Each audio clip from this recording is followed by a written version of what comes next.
taking the online race broadcast performance to the next level. This is the Full Velocity Network.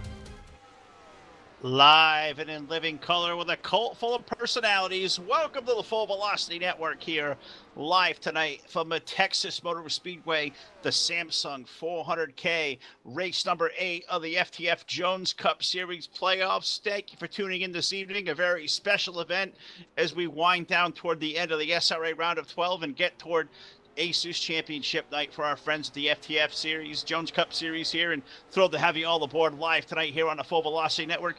Good evening, everyone. My name is Phil Lacasse, along with Todd Stanton, Blake McCandless, and Joe Allen at the controls for us tonight here live on Full Velocity. And what can we say, Todd? We've been here for the last 7 weeks covering these playoffs night after night. No, Blake has as well, both on and off the racetrack. But we get down here to Texas tonight. If you can believe, we get to the last elimination next week at Phoenix, and we're 2 weeks away from the ASUS Championship Night at Homestead. I can't wait to see what we got on tap here tonight at Texas. Yeah, last week everybody was put on notice by the number 26 of Kevin McAdams after picking up the win. So everybody was put on notice here at Texas. Now it looks like he's going to start on the pole there, Phil. Going to be interested to see what Kevin's going to do. Is he going to try to keep somebody out from getting that ticket into that final round? Yeah, that's absolutely crucial, Blake, as we come in here tonight to Texas. McAdams with the pole already has his way locked into Homestead here in 2 weeks, but who else can get in there tonight? I mean, we've got a hungry group of 8 guys here, the top 4 as we sit. Kevin McAdams, Taylor Morgans, Derek Justice, and Colin Keister. They seem to be comfortable there, but you got the likes of David Schildhouse, Chris Wetz, Maverick Morrow, and Jason Justice. They can steal a win anytime, and they can punch their way to Homestead. We got a lot left to decide here tonight in Texas.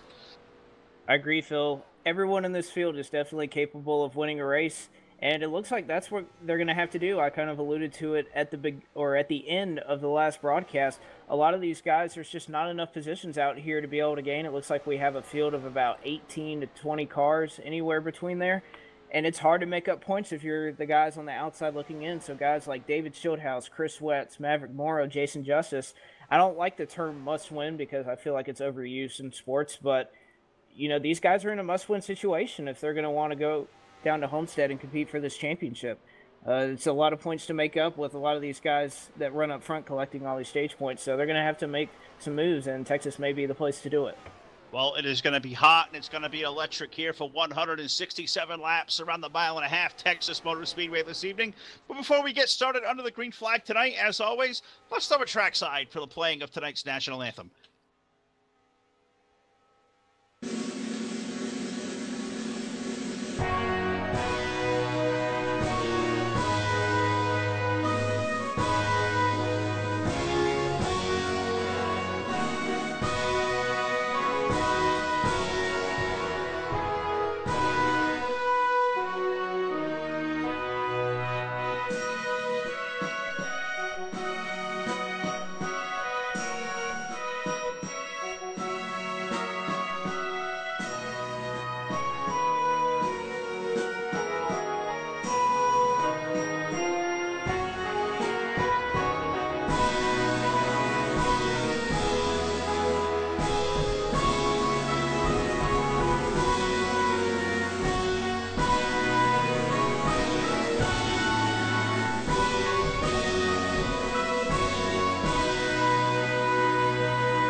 The national anthem to get us started here live tonight on the Full Velocity Network. Race number 8 of the FTF Jones Cup Series playoffs. Race number 2 for the SRA Round of 8. You know, one more week we get to Phoenix for the final elimination. In 2 weeks from tonight, we get to the Homestead Miami Speedway. Who is going to punch that golden ticket to Homestead tonight, Todd Stanton? Well, let's find out without further ado. Let's dive straight into tonight's starting lineup. And their starting lineup for the FTF Samsung 400K from the Texas Motor Speedway. Starting on the pole, The number 26, that's Kevin McAdams, timing in with a 27.798, and his dancing partner to the outside. Driving to number 36, that's Taylor Morgans. Starting on the inside of row number 2, that's Tom Sylvain in the number 2 Miller Lite Ford, and to his outside, the number 31 Baskin-Robbins Ford of Derek Justice. Row number 3 on the inside, we find the Sunoco Chevrolet, car number 30 of Corey Carpenter, and to his outside, aboard the Amp Energy number 14, that is Colin Keister. Let's throw a trackside for the command. Drivers, start your engines! Next row back, starting in that 7th starting position, that's the champ. Driving the number 20, that's David Schildhouse, and outside of him, driving the number 9, that's Brandon Lawson. Starting on the inside of row number 5, that's going to be the number 7 machine of Jonathan Taylor, and to his outside, the number 92, that's Matt Durr. Great qualifying tonight, the 11th position for car number 0, that is Alex Ruth, and to his outside, aboard the Bud Light Ford, that is number 16, Jason Justice. Matt Vassar starts in that 13th starting position, and that number 17. Outside of him is Chris Wetz in that number 71 in the 14th starting position. In row number 8, that's the 53 Sprint Chevrolet of Justin Melillo, and to his outside, the number 47 filling in, it's Robert Bacco. Philip Parker going to roll off tonight from the 17th spot in car 42, and to his outside aboard car number 1, that is Jake Poland. 19th starting position, driving the number 28, that's Chris Barnes, and outside of him is the 83, that's Noah Hart. And rounding out the back of this field is going to be the number 39 of Arnold Columbia, and to his outside, the number 67 of Andrew Schwartz. Also looks like adding another row to it as well. The number 8 of Jordan Buster and the 57 of Maverick Morrow make up of a very strong field here tonight. 24 drivers will take the green flag for 167 laps around the 1.5 mile Texas Motor Speedway. 3 stages as we've come accustomed to once Sunday night at FTF. 40 laps will make up stage 1, 40 laps stage 2, and 87 laps will make up stage number 3 tonight. But Todd Stanton for the first time, green flags up in the air. Yeah, green flags up in the air with Mick Adams in the 36 of Taylor Morgans. Morgans on the top side of the Speedway, and the Kit Kat Chevrolet on the bottom side. That's the Doritos number 26. That's Kevin McAdams. He is fighting side by side with Taylor Morgans. Good run off the top side for Taylor Morgans. He completes the pass and shuts the door on the 26 of Kevin McAdams.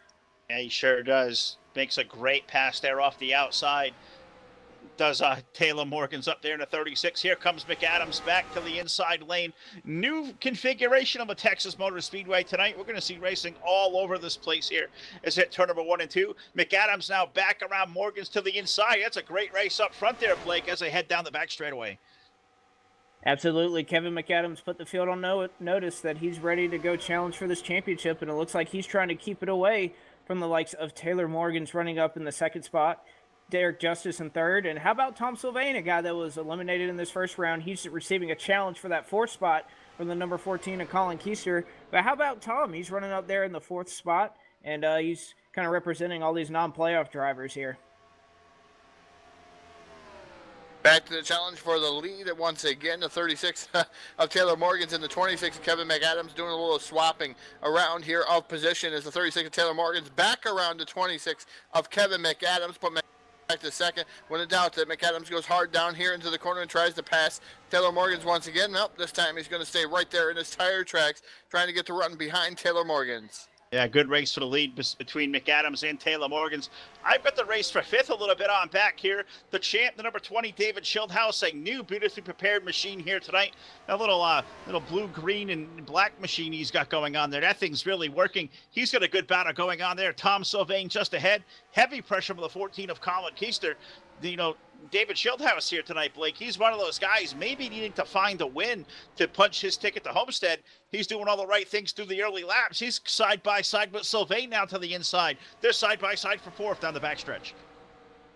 Yes, the number 20 of David Schildhouse challenging for that 4th spot, trying to take it away from the 2 of Tom Sylvain. It looks like that bottom side in turns 1 and 2 and in 3 and 4 of this new configuration of the Texas Motor Speedway, it looks like that is where you want to be. Of course, turns 1 and 2, a little bit flatter than we're used to, and of course they widen out the racetrack, that apron down in 1 and 2, a really small configuration compared to the old Texas Motor Speedway. But of course, 3 and 4, they didn't touch it, they just threw some new asphalt over it. So it looks like the Texas Motor Speedway, the bottom side is prevailing, just like it was in the Cup Series race earlier today. Yeah, indeed it is.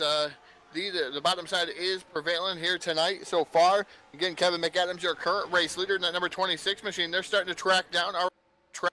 That's going to be the 57 of Maverick Morrow. Looks like he's going to be falling into the club of leaders. The 36 Morgan's running in that second spot. Third is Derry Justin. Challenge for fourth. That's between David Schildhouse and the 14 and Colin Keister. Keister down on the bottom side in that number 14 machine. Looks like he's going to back off there. The 20 of David Schildhouse going to finish in the fourth. Looks like yellow flag's going to fly. A yellow flag out on the speedway for the first time tonight. Looks like it may be something around the number 9 of Brandon Lawson I'm seeing come up on the screen as the claim for the caution flag. And this looks like it's going to be a multiple car wreck down the exit of turn number 2, heading down the backstretch, 8 laps up on the board. No, it was around the number 9 of Brandon Lawson, Joe, but just getting back to see it for the first time myself. Holy cow. This is going to be a big replay for you, show. So take it away for the first time tonight. We talked to Joe Allen in the booth, and he's got our first full velocity rewind. Joe, welcome to the Tonight Show, bud. Thank you, guys. Unfortunately, not what we're looking for to get me my first airtime on the show tonight. We're going to focus on that white and baby blue car, Brandon Lawson in the 9. There's the 16 of Jason Justice and the 92 of Matt Durr. Coming down the back straightaway here, it looks like Lawson gets a run on the 92. Jason's there too. They make contact down the back straightaway, middle of 3 wide, and it looks like Brandon just tries to let up a little bit and unfortunately makes a mistake there, as I lost the replay here as well by mistake. So I'm going to throw it back to you guys real quick while I find this again, and we'll try this one more time. All right, well, little mishap there for Joe in the control booth there. It's been a trying afternoon here. Is me and Joe's beloved Cowboys played a late game this afternoon, so scrambling to get ourselves on the airwaves, and Joe doing a fabulous job as always. But I think you figured that one a little bit, Joe. You ready to try again?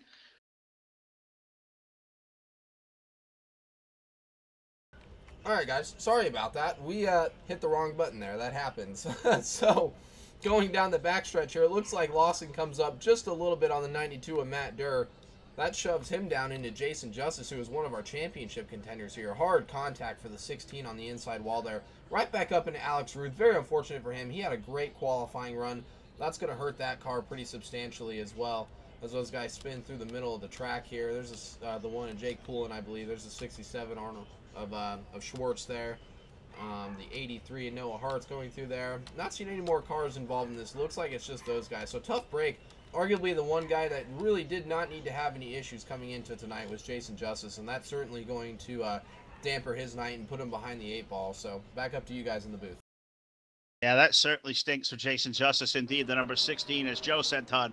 One guy who couldn't afford a bad luck run here tonight. He's a guy who needed to go out there and probably claim a checkered flag, but a tough break for Jason. Not the night he wanted to have, but if there's a guy who in the last couple of weeks we've seen not have any luck at all, it is no doubt been the 16. Yeah, no doubt the 16 racing Jason Justice not having any luck. So it's going to be, he's going to have to try to gather it together here as we got the white flag one to go here before we go back to green flag racing once again. I've caught in-race communication there, Phil, from Kevin McAdams to his pit crew. He's extremely pissed off and ecstatic at his pit crew. He went in right there, and now he comes out 5th.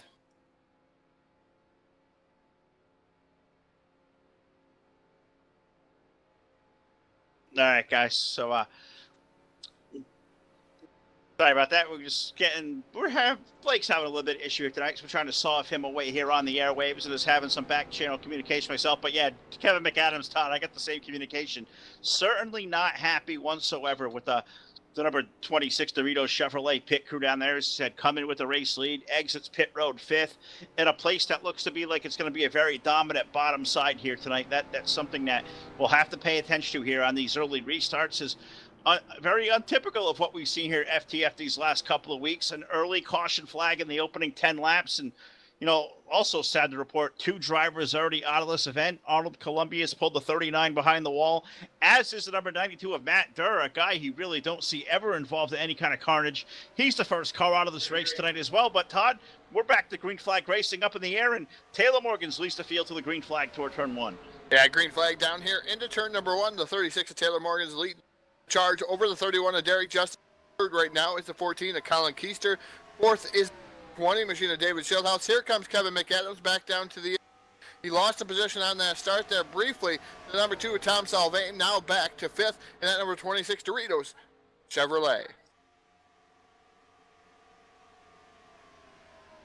All right, off of turn number 4 down to the start-finish line there. Said we're just updating that battle around for that 5th spot. McAdams around Sylvain, so that's to change for 5th. Meanwhile, up front, it's Taylor Morgans. He's got a mirror full of Derek Justice right there in the number 31. Derek, no stranger to Texas whatsoever. I was able to share the racetrack over at TDR last night with him in these cup cars, and he laid waste to the field over there. So knowing for sure he is going to be a heavy hitter tonight at the Texas Motor Speedway, knows his way around this racetrack, but a new configuration here, something we've never seen before, something these guys have never seen before they had testing earlier this week. So that's going to make some different wrinkles to the racetrack. But so far, Todd, no battle for the lead up front. Good race seems to be shaping up around for 3rd, where Colin Keister is. David Schildhaus keeps peeking to the inside line. Yeah, Schildhaus about the car length and a half back of the 14th of Colin Keister as we speak right now. Colin Keister trying to stretch that over the number 20 of David Schildhaus. Kevin McAdams all over the rear bumper of the champ. David Schildhaus trying to make a move on Schildhaus too, because he knows he's got a fast Dorito Chevrolet. He's trying to make this some headway. He wants to get back to the lead in a hurry. The number 26 machine, just an update, Phil. That 0 of Alex Ruth. He solo spun by himself. He was back down on pit road. I'm not sure they pulled it behind the wall for that 0 machine, but it's heavily damaged. And it is certainly a tough break there for the 0. Had a great qualifying run, qualified P11 here tonight, and was doing a really, really good job in these opening laps. And tough break for Alex Ruth, one of those underfunded guys you don't talk a lot of at the front of the field, and really was doing a solid job here with a good qualifying run. And I'm sure he's going to be disappointed to maybe have this thing end prematurely, already behind the wall, a couple of laps down. But 15 laps in there, Todd, and so far up front, Taylor Morgans, he's got that clean air, no challenge at all from Derek Justice. Same thing as you look further on back between Keister running 3rd, David Schildhaus all the way back to Tom Sylvain. Everybody, it looks like, inside the top 10 or 12, at least top 8 anyways, are all kind of single filed out. Best race I'm finding is for that 9th spot, Jason Justice up high. He's got challenge from Jordan Buster in the 8th to the low side to turn 3. In that number 8 machine down on the bottom side. He's able to control the pass around the number 16 of racing Jason Justice. Here comes Chris Wetz, and then number 71, he's back down to the bottom. Now he's challenging the 16 for position. He's able to get around him. Is Wetz now also in the fray, the 5th machine of Justin Malolo. Malolo down on the bottom side of the 16 of Jason Justice, down the back straightaway here into turn number 3. They're side by side. Yeah, Jason Justice looking to try and make that high side work. But as we saw earlier in the cup race today, it seems like you're going to have to get down to the bottom if you want to pass anybody. Jason Justice and Chris Wetz, some of these guys we were talking about earlier in this championship, needing to make some moves to be able to try and secure their ticket to Homestead. And sitting right now in 10th and 11th, that can't be where you want to sit right now. And also keep in the back of our minds, guys, Jason was involved with that first wreck, so there may be some cosmetic damage to the right front of that car, really hampering the progress of the 16. So, something he certainly didn't want to see here tonight. He's going to have to drive that car maybe on the little bit of edge where he really would want to. But Jason Justice, one of those guys, probably needing a win or go home scenario tonight, or especially next week if he doesn't have a good run here tonight heading into Phoenix, and he's currently outside the top 10. But another guy starting to pick his way forward, the number 7 of Jonathan Taylor. Todd, he's having a good run. They're battling for a 10th spot. Yeah, Jonathan Taylor having a good run there. The number 7 machine almost 3 wide there, right there behind Justin Malolo in that 53 machine. Jonathan Taylor, wholesale pass maneuver here on the 16 of racing Jason Justice, now up alongside the 53 of Justin Malolo. That's a side-by-side battle as we continue off of turn 2.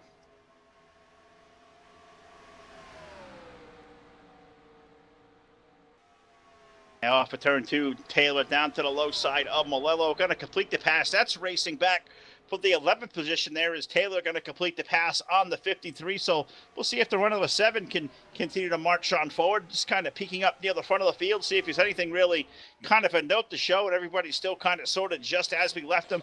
Now the race for the 3rd spot starting to heat up, Todd, down the back stretch toward turn 3.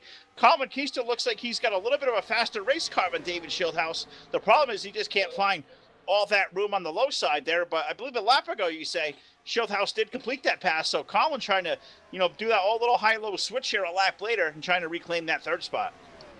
Yeah, Shieldhouse trying to get around. Oh, contact made, and sideways goes Shieldhouse, but he able to hold on to it. The 14 of Colin Keister makes contact to the 20 of David Shieldhouse. Shieldhouse dirt tracking it through the corners and able to hold on to third. Yeah, great save by the 20 there. So those guys definitely made a little bit of contact. The 20 went sliding up the hill, and you know, if it was anybody other than the champ, that may have been a handful. Great hand save by the 20 there, but you know, that's allowed those top two guys to sneak out even further. McAdams nestled there into that fifth spot. Another guy starting to kind of creep closer into the fold. We haven't talked much about yet. The number 17 of Matt Vassar. But just as I say that, I think the 17 may have encountered a little bit of a hiccup there. And all of a sudden, I kind of see him have dropped off where I thought he was. So we're under caution for the second time, Todd. Not sure if you're going to look at what happened there. I see the number 83 of Noah Hart, the 67 and the 57 involved. I can't quite. I seen it out of the corner of my eye. Joe's going to have that awesome replay here, the full velocity rewind here for us momentarily. And when he's ready, we'll actually know what's going on. And he says he's ready. We're going to throw it down to the replay trailer with Joe Allen. Yeah, thank you guys. We're going to focus on the 83 of Noah Hart. Fortunately, there's Jason Justice again and Brandon Lawson in the 9 once again. Noah coming off the corner. We've seen Jason's just been struggling after that first accident. Noah actually gets a little bit loose down there on the bottom. Comes right up in front of another championship contender in Maverick Morrow. The 67 of Andrew Schwartz is involved in this one. Not sure if anybody else is involved. There's the 29 he goes by. Oh, looks like he spins through the grass actually. Or the 28, I'm sorry. That's Chris Barnes spinning through the grass. Just trying to miss the 83. Dodging wrecks down in the front stretch here, one of the hardest parts of the racetrack to do that. It's one of those quirky quad ovals where you're constantly turning left, but you're holding high speeds down through there, so that was a tough break for those guys. Tough break again for another championship contender in Maverick Morrow. He slaps the outside wall at the right side of that race car really hard. Similar to when we saw Jason Justice got some heavy right side damage as well as some heavy nose damage from that first accident. So that's two early chase contenders having trouble here tonight, guys. And if that's the way that this race is shaping up, some of those other championship guys better really keep themselves on their toes and keep their eyes open, because tough break for two of them so far that were coming in really needing wins to advance to the championship for at Homestead. Back up to you guys in the booth. Yeah, absolutely. Just updating as all our leaders have now come to pit road, what that championship 4 currently looks like. You know, sitting unofficially heading into the next week, you know, Kevin McAdams off the big win last week. You know, he's got that automatic golden ticket onto Homestead in 2 weeks. But you look second in line, Taylor Morgan's off the strength of 51 playoff points, 33-point cushion. You got to love where he sits right now in the standings. Derek Justice currently third. 31 playoff points gives him a 24-point buffer over the cut line. You got to like where he sits here tonight with a good, solid run. Fourth in the current standings on the strength of 38 playoff points is Colin Keister. He's got an 11-point advantage over the champ David Shieldhouse. So 11 points don't sound like an awful lot, Blake, but with the 24 drivers we've got here tonight, and now Shieldhouse is getting an end of the longest line penalty, I mean, that's just another hiccup that David Shieldhouse has to overcome. But those 11 points don't seem like a lot, but it just shows you with the new format, the stage racing, the way the points break down, those playoff points play an awful big critical role into how these championships are going to play out this year.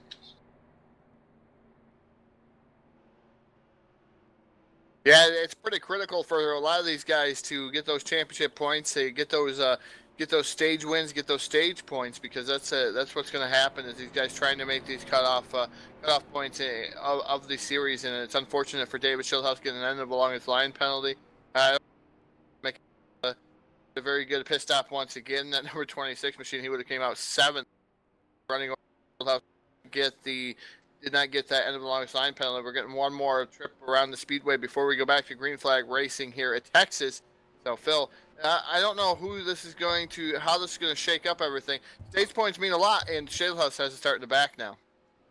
No, he absolutely does. And I'll bring Joe into that point. Haven't talked to a lot of Joe. Joe, I know, has got the controls for us here tonight, but didn't get to talk to Joe during the pre-race. So while we got one to go on an extra second here, we do now. But with the new format we have here this year, Joe, the stage racing, playoff points, I mean, just the way it's over, you know, just displaying here as far as the points breakdown. If you scored playoff points throughout this season, it's really to the benefit of you right now because you've got guys, like a David Schildhouse who doesn't have just as many, Chris Wetz, Maverick Morrow, or a guy like Jason Justice only with 10.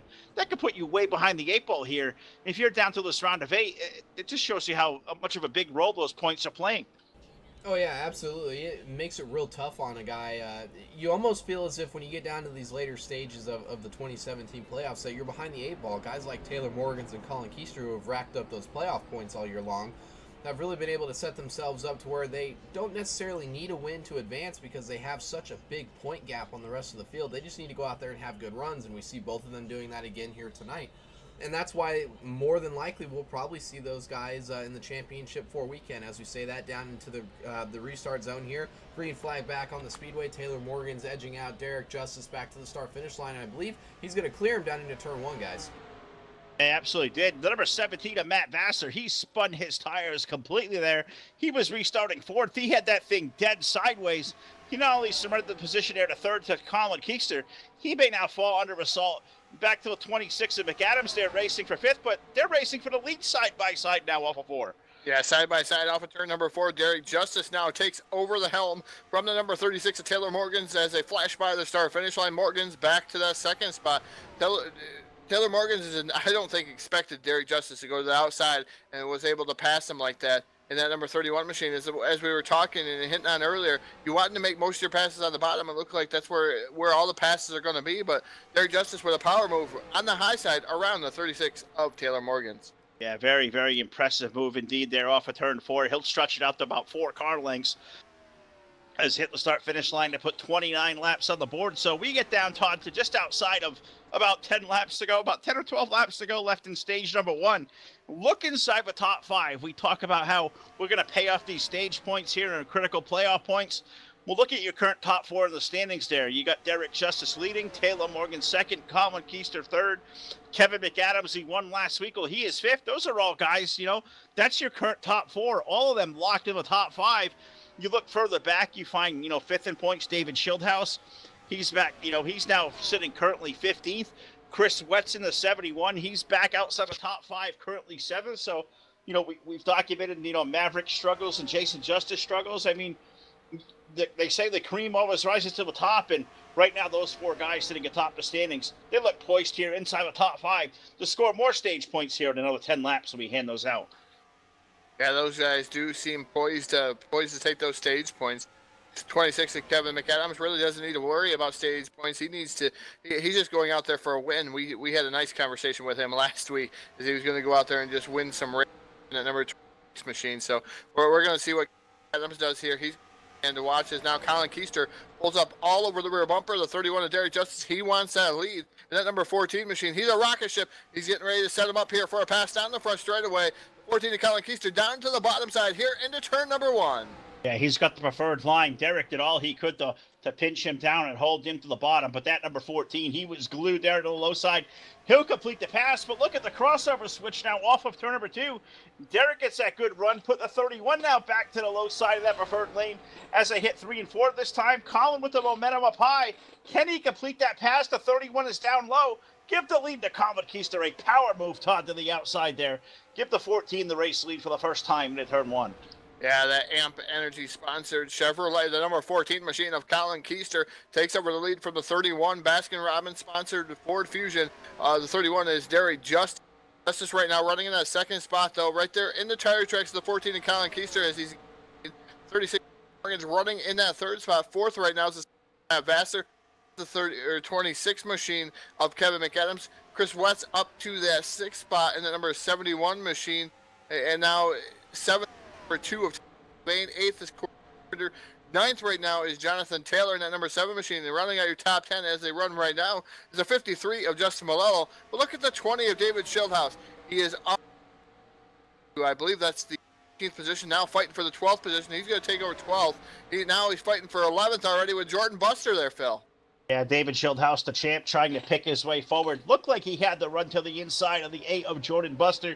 Had to kind of pull out of that run, didn't have the momentum, and, knew he probably needed to be a little bit patient there, pull that car back in line, and once again now through 1 and 2, the 8 slides up the racetrack. Here comes the champ to the low side, our buddy David Schildhouse to the outside, but Also right there, the 53 of Justin Malello, he seems to have lost a little bit of steam on the inside lane. That allows the 8 to go around. Now the 20 to the high side. The side-by-side racing for, call that the 12th spot now off of turn 4.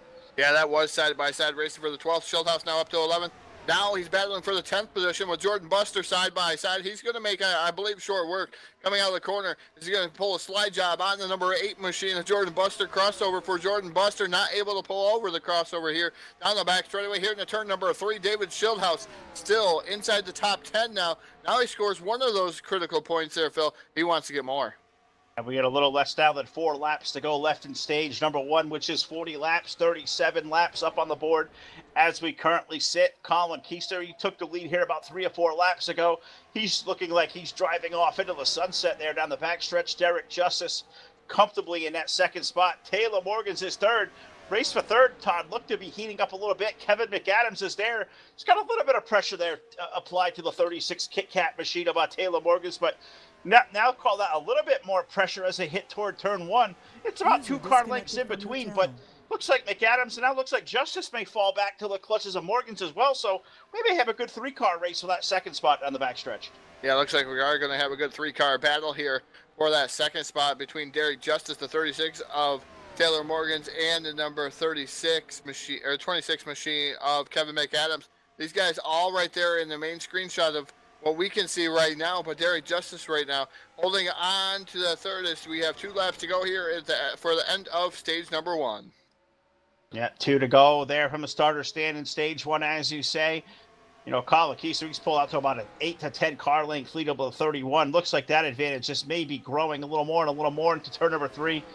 31 of Justice is there, but no challenge from behind. Just kind of looking back to, you know, the back half of the top 10, trying to scan around. Best run going on as they come to stage white now. The 7 of Jonathan Taylor, he's under fire from a 20 of David Schildhouse. That's racing for the 9th spot into turn 1 and 2. Battle for that second spot now, heating up between the 36 of Taylor Morgan and the 31 of Derek Justice. Justice now on the top shelf of the Speedway in that number 31 machine, and the 36 Taylor Morgan's now takes over second from Derek Justice. We finish here to the here for the end of stage number 1. It's going to be Colin Keister. Then you got Derek Justice in the 30, then you got Taylor Morgan's in the 36. Then the 31 of Derek Justice, Kevin McAdams, Matt Vassar, Chris Wetz. The 7 of Tom Sullivan, Corey Carpenter finishing up 8th, David Schildhouse 9th, and Jonathan Taylor rounding out your top 10 for those stage points, Phil. Yeah, critical stage points there, but the big number there, 10 points more awarded to Colin Keister. He came in 4th in the standings tonight, 11 points to the good over David Schildhouse, and that's a big score there. David getting 2 playoff points. You know, Colin Keister getting those 10 critical stage points there, so that is huge. That'll be, you know, humongous when we start doling out the points to get our update at the end of the night. But through stage 1, that's how they're sitting. And, you know, we've only been under green, Todd, for probably about just under 20 laps. So these guys can stretch the fuel up to, I believe, about 33 to 36 laps. So probably halfway full of fuel run, you know, you're going to have to stop. It looks like maybe under the green flag conditions through stage 2.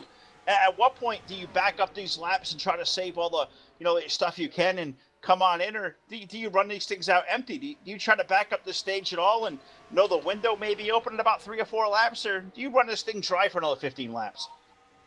Yeah, you're right. You run this, I believe you run this thing dry for that 3rd spot. Looks like Derek Justice going to roll over here to the number 26 of Kevin McAdams.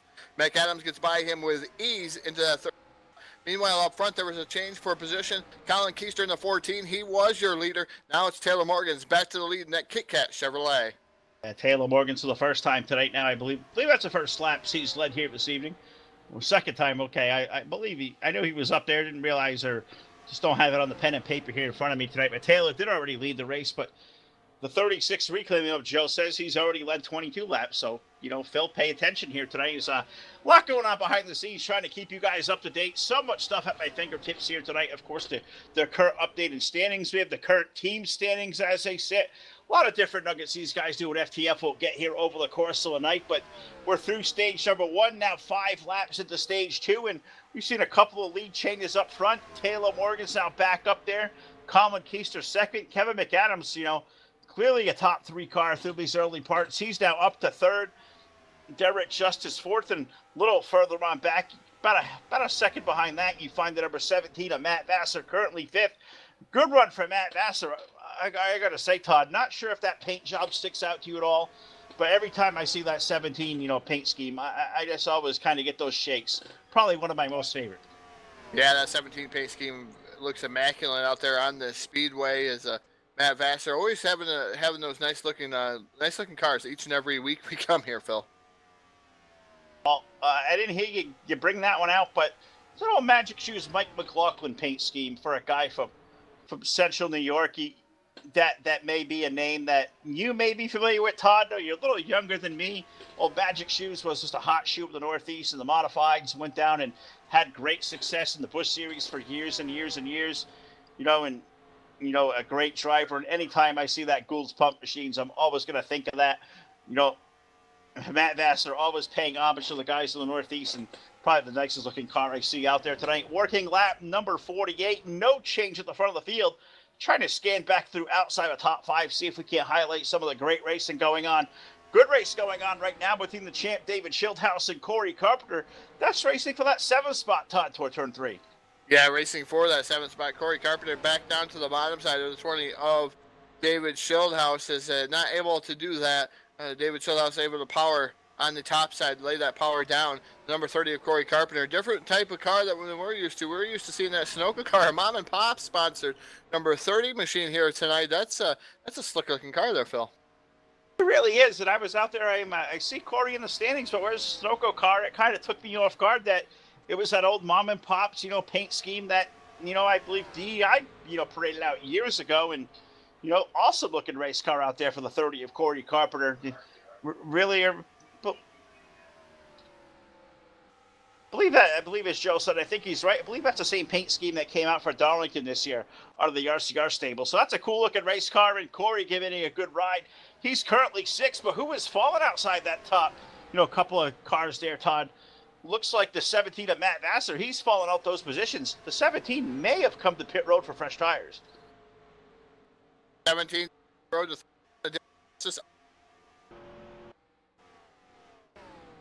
they're down the way, Phil. Pit stops, that's the name of the lane right now.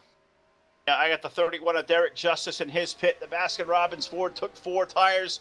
Quick work on the Baskin-Robbins Ford. He's down and away, back headed toward turn 1.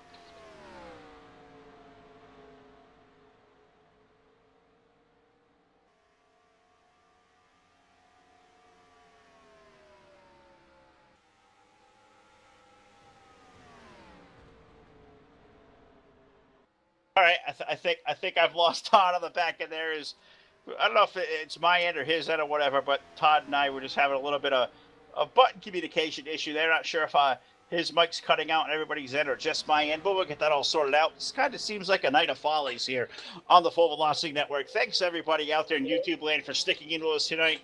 Phil LeCast, Todd Stanton, Joe Allen, and if we could get Blake McCandless back on the horn.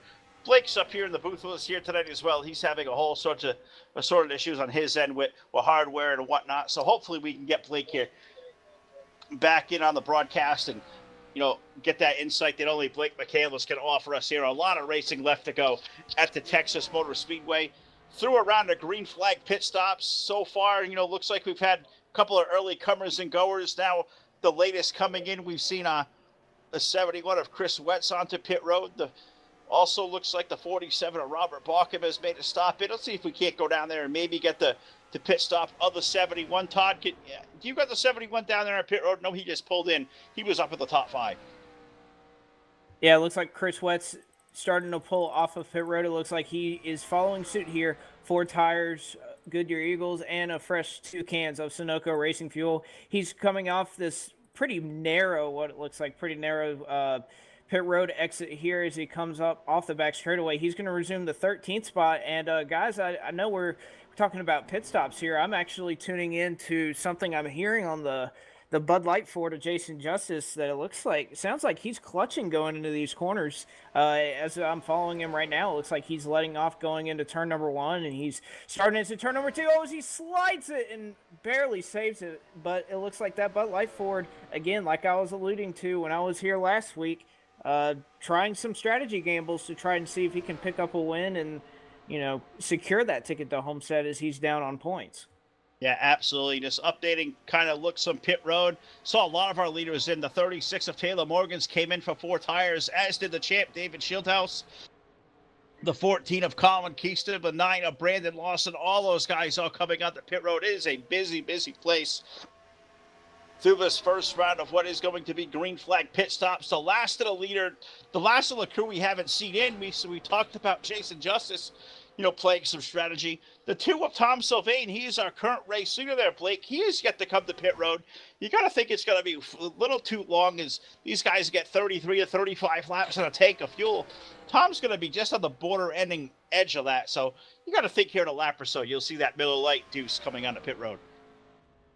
No doubt, Phil. It seems like as we're following him right now, he's actually pulling onto pit road right now, slowing down, coming off the apron off of turn number 4. He's going to slow down, kind of slide his way onto pit road, and it looks like as he does that, he is going to surrender the lead to the 16 of Jason Justice, who is also still staying out.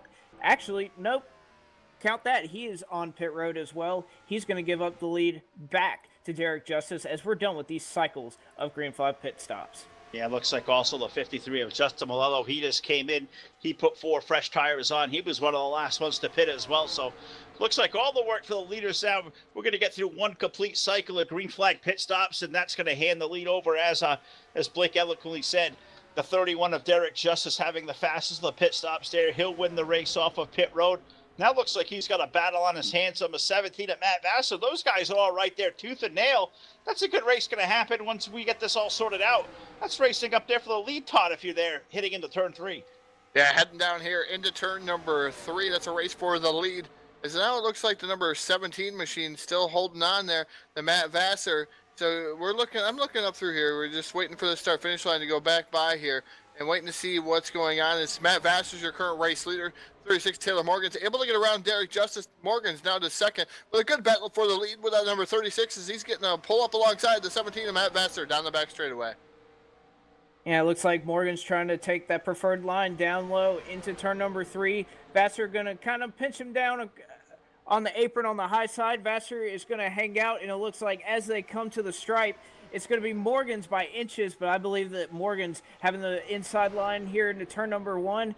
He's going to try and pull out, and it looks like that's going to be successful. Taylor Morgan's to the top spot here at Texas. But meanwhile, look back at that third spot as Justice is receiving a battle from Keister. Yeah, Colin Keister, he brings the 14 to the low side. He's going to motor right on around, keep those left side tires glued to that apron line there, that white line on the bottom of the racetrack. Put the 14 now back up to that third spot. Great racing going on here at Texas. Now past lap number 60 as we hit the start-finish line, so less than 20 laps to go in stage number 2. These guys putting on one whale of a race here at the Texas Motor Speedway. If you look at those top 4, Todd, those guys have broken away from the field. They've got a clear 3 seconds on 5th place running Kevin McAdams. It's 4.7 seconds back to the champ David Shieldhouse.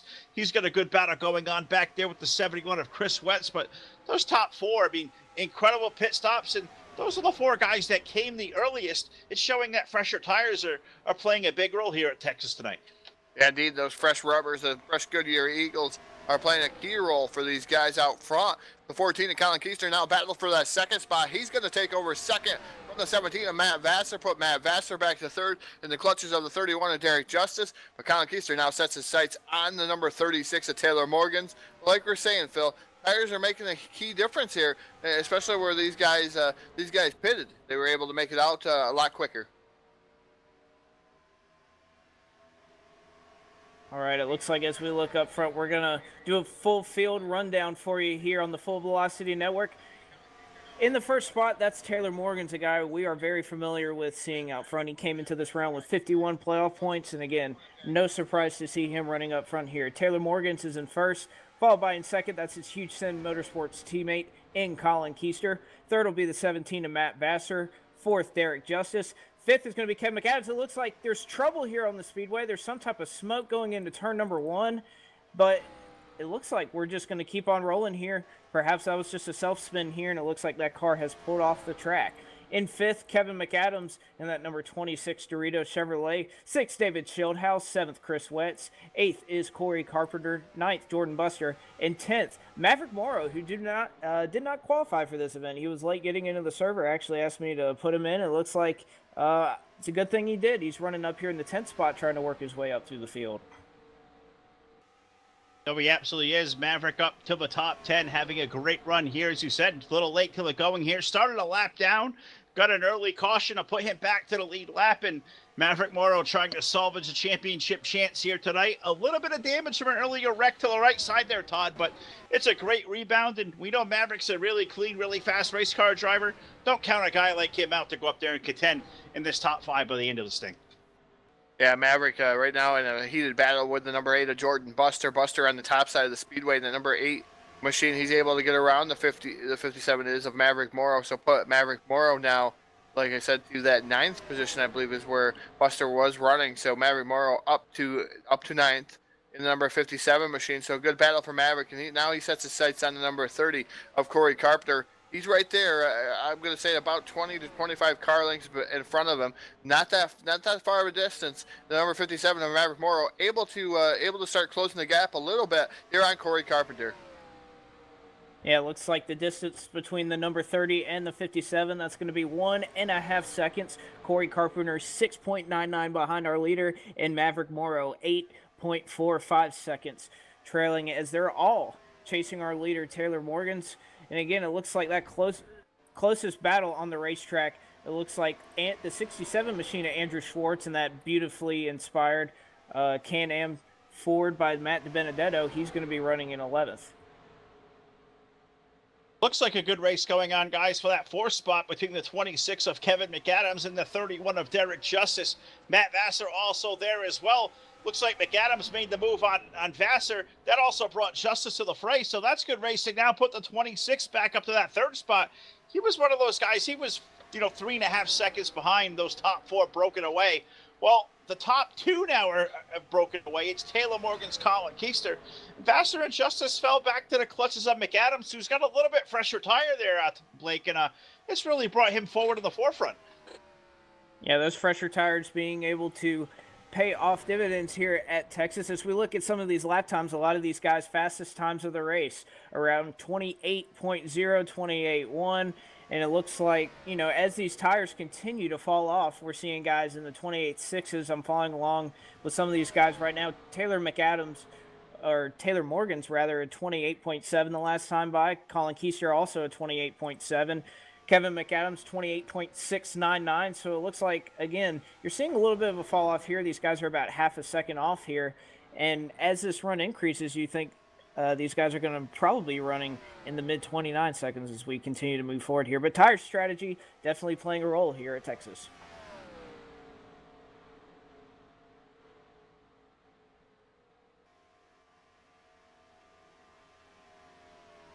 Definitely playing a key role as I'm trying to mess around with these buttons here and trying to get the I was talking on the other button that was messing up here this evening. So like we said, a little bit of bloopers here this evening on the Full Velocity Network, and trying to get used to different buttons that I have on the on my keyboard. So trying to figure out what's going on with the racing out through here, as right now the number I can't even remember what we're talking about as I was going through here, guys. You have to help me.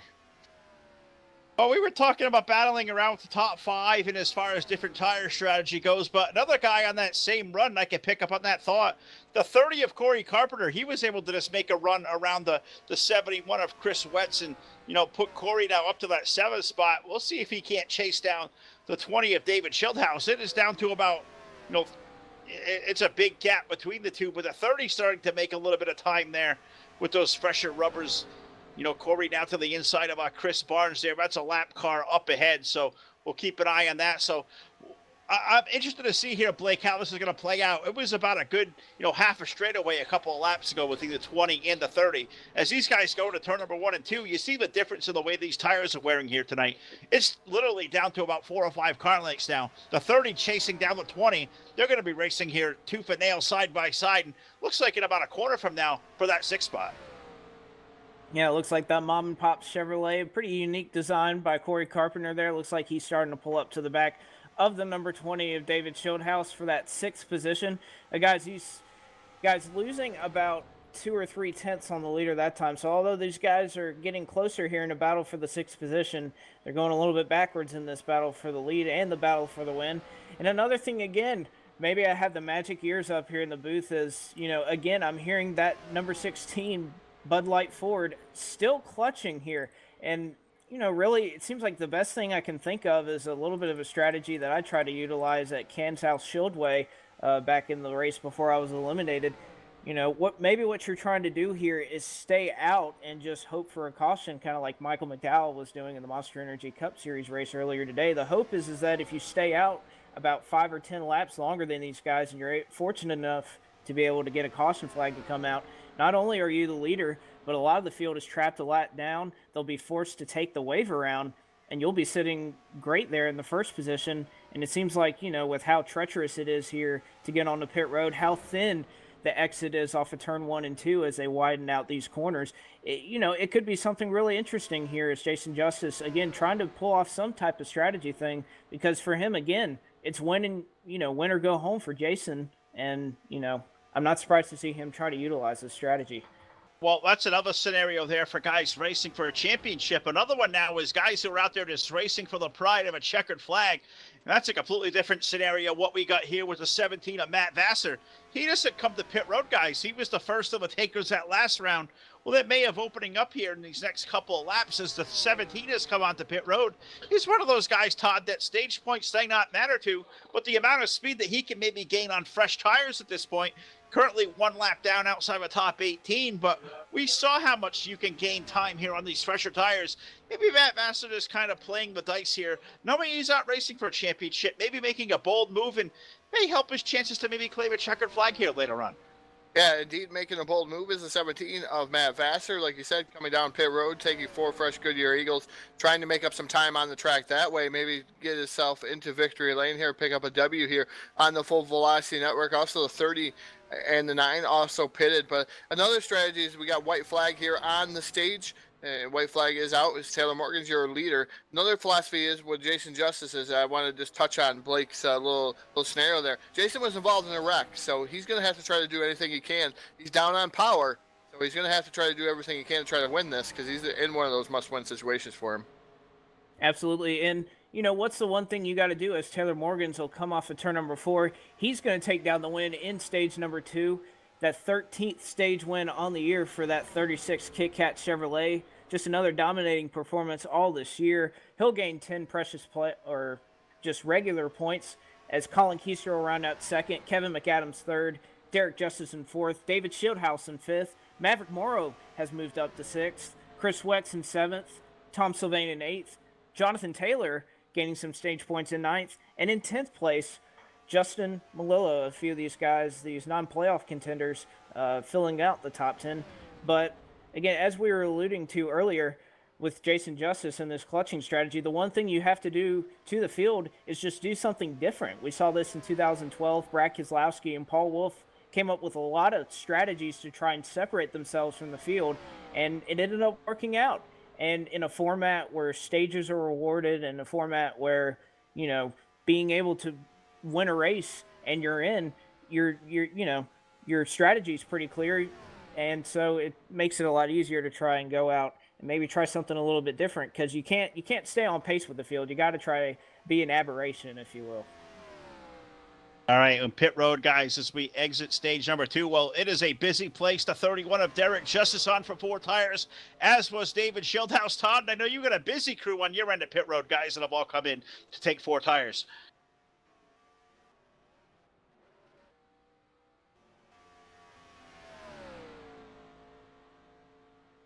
Yeah, looks like the 14 car, he'll be in on pit road here, as he's also followed in by the 28 Dodge of Chris Barnes. Taylor Morgans has also hit pit road. The 71 of Chris Wetz looks to be exiting.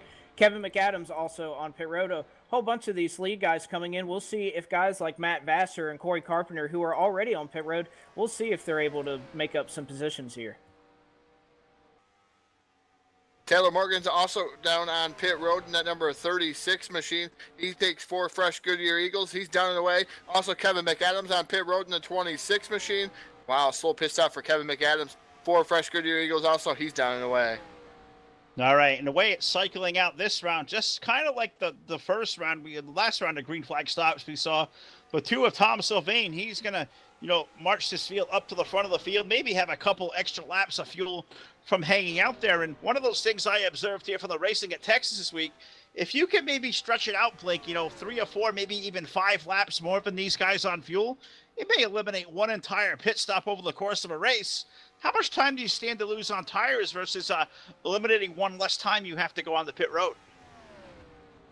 Well, and see, that's where it gets interesting, Phil, because obviously to be clutching the entire run, you're not utilizing your tires as much as the guys who are trying to maybe cut runs into, cut this run into maybe 2 or 3 different pit stops. And so obviously you're going to be a little bit slower trying to save that fuel, and you're out there on your tires a lot longer than some of these guys. So I know I've done this in quite a few races in the FTF Jones Cup Series. I was able to get 3 stage wins trying to utilize fuel strategy.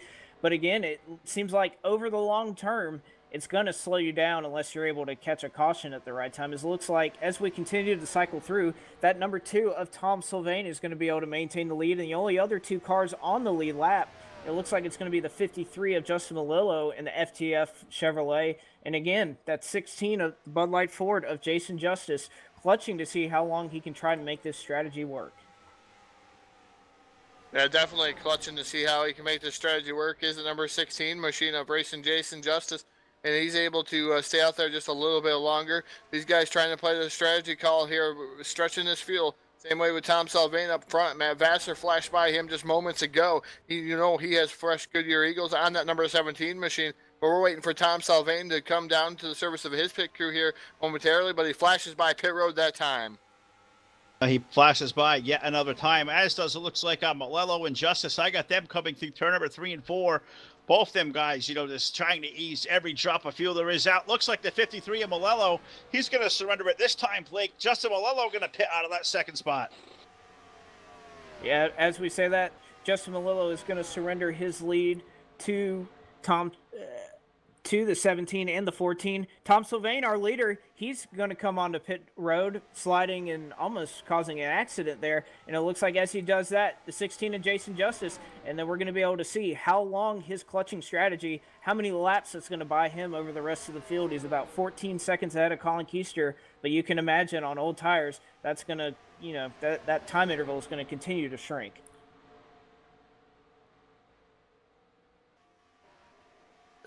The 2 of Tom Sylvain down on pit road as he relinquished the lead here as Tom Sylvain took 4 fresh Goodyear Eagles. Service is complete on his number 2 Miller Light machine. He's down and away. All right, Tom Sylvain, you got to rejoin the race, but something I'm just observing as we're awaiting Jason Justice to come to pit road. He's going to do so right now there, but looking like Matt Vassar was able to run his way out with those benefit of those fresher tires. But Colin Keister has ran him down and now has made that pass on Vassar. So once these guys catch up to the 16 of Jason Justice, we'll put Colin Keister back to the lead. But Blake, we know the 16 car is, using that clutching strategy. He's been committed to it these last 2 runs. It's probably gained to about, I'd say about 8 or 9 laps at this juncture. But I think he's surrendered to his way to pit road. Looks like probably 4 fresh tires for there as well. Yeah, it looks like 4 fresh Goodyear Eagles coming on the Bud Light Ford. Again, trying to see if maybe he continues this strategy. If you're going to stick with it, you might as well do it all the way through this race. He's down and away off of turn number 1. He's going to go onto this very thin apron down here in turn number 1 and 2. He's down and away. And again, Colin Keister looks like he was able to utilize a great time on pit road. He's about 1.5 seconds here ahead of Taylor Morgans and Kevin McAdams. So it looks like Colin able to utilize pit road to be able to take the lead.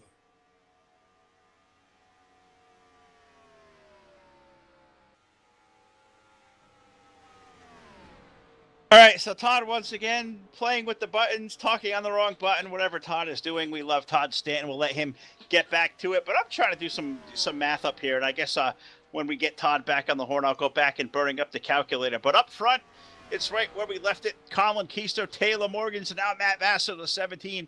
They are currently your top 3. Kevin McAdams is 4th. Corey Carpenter, he's going to round out the 5th spot in that mom and pop Chevrolet. 6 through 10, we find the champ David Schildhaus. Derek Justice is 7th. Andrew Swartz is 8th. Maverick Morrow is 9th. Brandon Lawson is currently 10th. 11th is Chris Wetz. Jordan Buster on the lead lap. He is currently 12th. Robert Baucom is in 13th. Jonathan Taylor is 14th. Tom Sylvain, the number 2. He's the last car on the lead lap. He is 15th. 16th, 1 lap down, we find Noah Hart. Justin Malello is 17th. Jason Justice has slid back to 18th. Jake Poolman is 19th. And Chris Barnes rounds out the top 20. He's the last car on the racetrack, 1 lap down. 4 drivers out of the event. Phil Parker in the 42, Alex Ruth in the 0, the number 92 of Matt Durr, and the 39 of Arnold Columbia. 24 drivers took the green flag here just about an hour ago. 20 left on the racetrack, and 15 of those drivers are left on the lead lap. Past the halfway mark here, the FTF Jones Cup Series, Samsung 400K at the Texas Motor Speedway.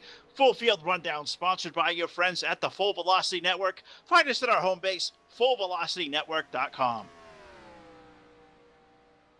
Yeah, after this full race rundown, again, Colin Keister resuming the lead. It looks like Taylor Morgan is able to work his way up to that 2nd spot. Again, that interval is still maintaining about 1.5 seconds, and then again about another 1.5 second gap back to the 26 of Kevin McAdams. Matt Vassar utilizing that tire strategy, able to get some track position, but it looks like he's continuing to fall back. Although if we look up to that 5th spot, it looks like Corey Carpenter, utilizing a great pit stop, was able to pass David Schildhaus. That's going to move Schildhaus back to 6th. That mom and pop Chevrolet looking good there in the 5th spot. Great battle going on for that 6th position. The number 20 of David Schildhaus right now has 6th. Derek Justice in the 31 wants 6th place right now, as he was down on the bottom side in that 31 Baskin-Robbins Ford Fusion, not able to pull off the pass. The number 20 of David Schildhaus still keeping him at bay, but Derek Justice not going to wait there that long, as Derek Justice a little bit faster than the 20 of David Schildhaus right now.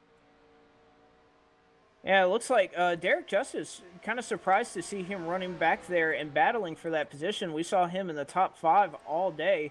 Seems like perhaps a bad pit stops or, perhaps just a bad strategy call has put the 31 of Derek Justice back into battling for that 6th position. He has been up front all day. Looks like maybe the ghost of Homestead starting to hunt Derek Justice again. Yeah, indeed, the number 31 of Derek Justice, the ghosts are trying to hit him out with a 31 machine, but not able to pull off the pass here with the number 20 of David Schildhaus. Schildhaus right now able to keep him at bay, like he said.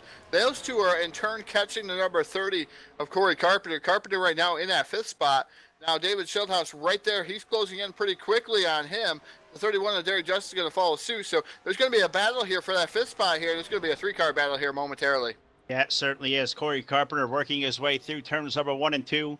As you said, David Schildhaus is right there. I think the fastest of those 3 cars, maybe the 31 of Derek Justice, kind of laying in the weeds, knowing what saving your tires can do. I said I've seen Derek do it at Texas here many, many times before, but as they hit 3 and 4, the 30 of Carpenter slides up the racetrack, put David Schildhaus to the inside. It's a good side-by-side drag race there. Blake for the 5th spot, Schildhaus to the inside.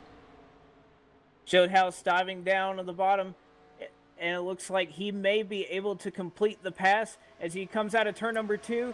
He's going to complete the pass on the 30, but that's going to allow the 31 of Derek Justice to move down into the inside lane, that preferred lane here in turn number 3. Schildhaus, though, looking to be able to take the momentum off the top side, move Schildhaus to the 5th spot. Yeah, Schildhaus to the 5th spot. The 31 of Derek Justice moves back to 6 as he dove it way deep into the corner. The number 31 machine not able to get around the number 20 of Schildhaus, but he is a little bit faster than that 31 machine. David Schildhaus trying to keep him at bay. Now running in that 5th spot, and now he tries to track down the number 17 of Matt Vassar. Vassar's tire strategy was good there early on in the going. I'm sure his tires starting to fall apart. Is 29.232 as he's coming down pit road with the number 17 machine. Oh. He almost did not make it there. The number 17 machine almost had to go back out on the track. Matt Vassar coming in real hot and heavy in that number 17 machine. He's to the 8 of his pit crew, and he misses his pit stall on top of that. Matt Vassar now taking 4 tires on the number 17 machine. Yeah, there was about some contact there coming off of turn number 4. It looks like the Schildhaus camp about pounded the 83 Dairy Queen Toyota of Noah Hart as he came on the pit road. But Matt Vassar, it looks like there is no entrance penalty as he's down and away after those 4 tires. He just slipped up backing up after his pit stall. So it looks like Noah Hart and Matt Vassar here coming off of pit road. We'll see if this short pitting will be the strategy to go to, as it seems like the other guys on that strategy, the likes of Corey Carpenter, Brandon Lawson, those guys pitting early, seeing if it'll work out here in Fort Worth. As now we're looking at the 14, as you guys are monitoring pit road, watching these guys take different tires, strategy calls on the number 17 of Matt Vassar, waiting for see if there's any more takers that are going to come down the pit road. Right now, the 14 of Colin Keister has laid waste to the rest of the field. I mean, Taylor Morgans is within earshot. Then you got the 26 of Kevin McAdams. He's quite the distance behind those top two guys. He is 3.275, so about 3.5 seconds, pretty close to 3.5 seconds. As he keeps losing more time that time by. So he's 3.310 behind him, so not quite 3.5 seconds. David Schildhaus is 8 seconds back. That's quite a gap. That's a big gap. These guys are stretched all over the Texas Motor Speedway now. As one observation we can make, we saw the 17 of Vassar coming on the pit road. You know, the next guy in line that's normally been coming in right behind is the 14 of Colin Keister, you know, our current race leader. So I'm expecting it's going to be too long, Blake, before we see that 14 coming in, if it stays true to form the way it stayed all night. But these guys are really strung out all over this Texas Motor Speedway right now. Yeah, it's just a product, it seems like, of mile-and-a-half racing, along with all of these green flag pit stops as these guys are seeming to do. It's very easy to get strung out here, although we may not be quite so strung out for the lead. I know some of these guys, like back and forth, you were just talking about David Schildhaus, about 8.5 seconds off this lead. Taylor Morgans is starting to run down the 14 of Colin Keister. That gap has narrowed to just 0.38 seconds, as Colin Keister looks like he'll hit the apron off of turn number 2. That's only going to make the gap get even smaller. Yeah, indeed, it's going to be a little bit smaller here between Taylor Morgans and the 14 of Colin Keister. Keister right now about a car length and a half ahead of the 36 of Taylor Morgans, as he's able to get to the rear bumper of the 14 of Colin Keister. Colin Keister right now holding on the top spot. The 36 machine of Taylor Morgans trying to get by him. But we're going to wait and see what's going to happen here. When are these guys going to pit? As these guys going down the back straightaway, the 26 Kevin McAdams sitting there, 29.189 was his last time by. The leader was 29.132. Here comes Colin Keister. Here comes the 36 of Taylor Morgans. Those guys both in for their scheduled pit stops. The 26 Kevin McAdams flashes by. Yeah, those two guys really got in, but the 14 really got in hot. He really smoked the brakes getting in there. And one of those things you got to keep an eye on is we, visit, about 1 year ago on Championship Night at Homestead, pit road, a very critical place. You can't afford to get a penalty, especially in one of these long green flag type of races like we got here. That can just completely ruin a night. Colin's got a lot of playoff points, a lot of stage points there, Blake, but a pit road penalty here, he can lose a lot of those precious points that he made up, and that's going to bring guys like David Schildhaus, who are having a pretty strong night, right back into the fold. Keister, 4 tires, he's away, as is Taylor Morgans in the 36. Both Keister and Morgans are away, and it looks like they'll be passed by that 16 machine, the guy of Jason Justice. Again, he's been clutching a lot, and I was trying to kind of run through maybe some of the math that you were trying to run through earlier, Phil. Looks like Jason Justice was able to utilize about 34 laps staying out and clutching on his last run. Meanwhile, Taylor Morgans, I was looking through his last run, he was able to make it from lap 53 to 83, so about 30 laps. So as Jason Justice gains about 4 laps each time around, it looks like he's trying to build up maybe a cushion where he has about 8 or 12 laps or so on the rest of the field, where maybe he's able to space out and get a caution. But again, all that clutching is starting to cost some time as Colin Keister is coming out here on the backstretch. Jason Justice entering turn number 3. And again, Jason is an entire pit stop behind Colin Keister on those fresh Goodyear Eagles. So not really sure how the strategy may work out for Jason, but again, you got to try something when you're this far behind. Yeah, absolutely. One of our championship contenders coming onto pit road, the 71 of Chris Wetz. He was running in the top 5 as this thing's kind of all cycling out. We got a lot of comers and goers. The 71 came on for 4 fresh tires. His work is down the way. We'll see how he resets, but we're all awaiting the rest of our leaders, Todd, especially the 26 of McAdams. He's flashed by yet another time by. Yeah, McAdams now down on pit road in the number 26 machine. He's able to come to the aid of his pit crew, the 26 Doritos Chevrolet of Kevin McAdams. But everybody on notice here at FTF. Going to see what he's going to do here this evening. He's going to get another podium finish and come up here with us in the booth here. He's only missed 1 week. Right side tires going on the number 26 machine of Kevin McAdams. Looks like the jack is down. They're going to go over to left side tires for the number 26 of Kevin McAdams. He's going to have 4 tires, and he's going to be down and away. Kevin McAdams coming off of pit road. That's going to let him surrender the lead to the number 2 Miller Lite Ford of Tom Sylvain. Again, a guy we were talking about earlier, a pretty solid qualifying effort for Tom Sylvain. A guy not out here running for this championship. He's just out here for pride, and it looks like it's showing as maybe he's willing to gamble a little bit on tire strategy. He's actually got looks like an 18-second lead over the 7 of Jonathan Taylor and Justin Malillo, who have seemed to follow him on strategy.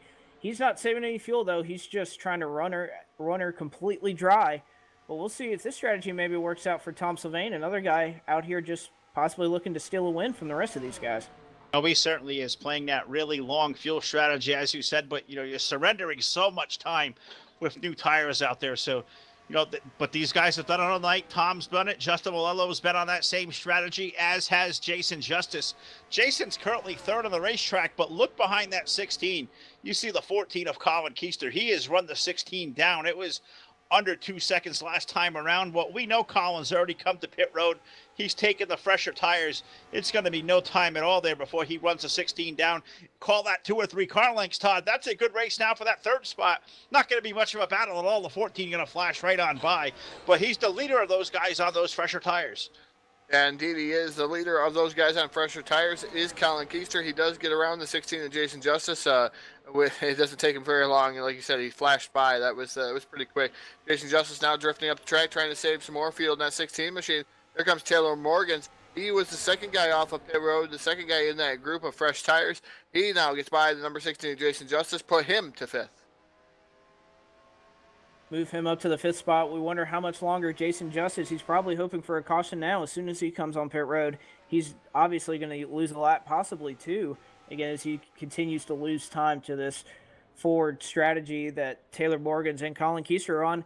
And again, hate to say it, guys, but it just looks like more of the same here in the FTF Jones Cup Series. The Huge Send Motorsports teammates of Colin Keister and Taylor Morgans, again, just putting on a clinic here in Fort Worth, Texas.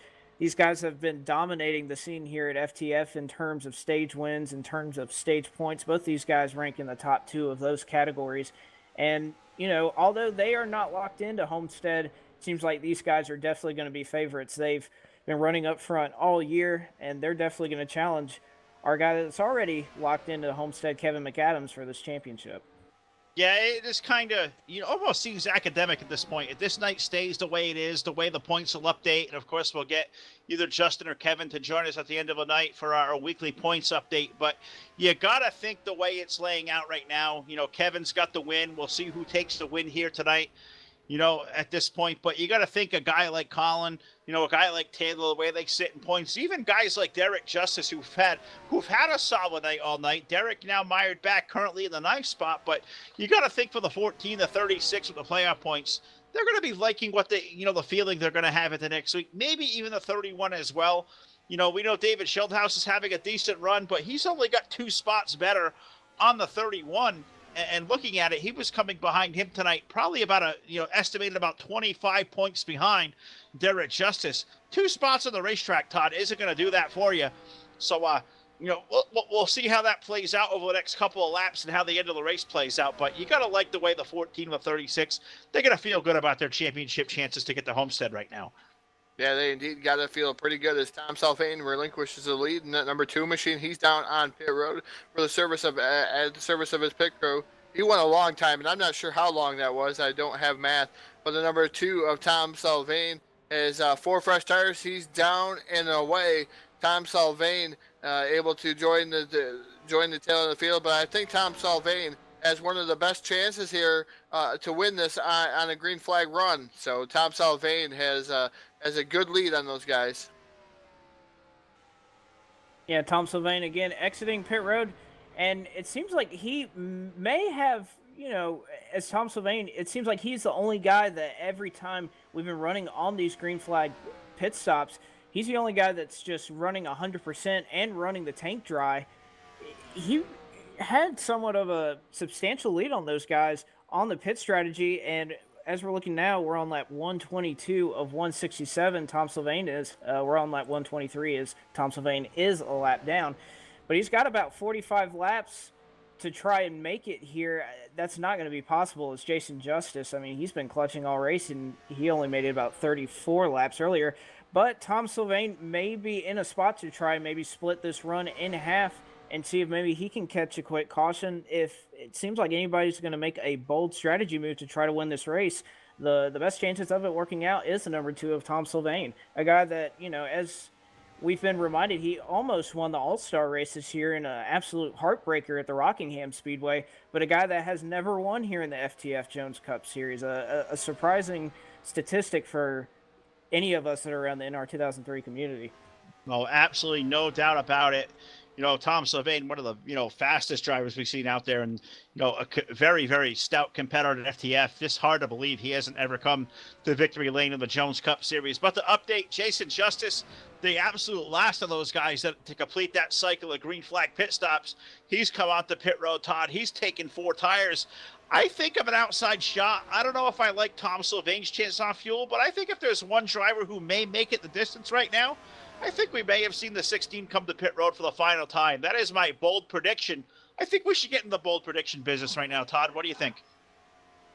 Well, I think bold predictions, we're going to see what's going to happen. But I'm telling you right now, the 16 of Racing Jason Justice, I don't think he's going to be able to do it. He's 2 laps down. I don't think he's going to have enough there, Phil, and it's going to be interesting to see how it's going to play out with him. But I really, really think that the 2 of Tom Sylvain, I have to go with the Tom Sylvain, has one of the better chances in those strategy calls. So Tom Sylvain down 1 lap. But we're going to throw it to Blake. Blake, you're going to make the first initial pick here. Who's going to win tonight? Who's it going to be here at Texas? Well, Todd, I hate to be a guy that just seems like I'm going to take the easy way out, but, you know, I've raced against him enough in just a lot of these sims. A former teammate of mine here in the FTF Jones Cup Series, a guy that I was able to learn a little bit from. But, you know, it seems like the easy pick, but I'm just going to have to go with the number 36 of Taylor Morgan's, guy that, you know, been able to become accustomed to, good friends with, and obviously a guy that just knows how to drive these race cars. You know, I really think you could flip a coin between him and Colin, but I'm going to pick the 36 of Taylor Morgan's, locking a spot into Homestead.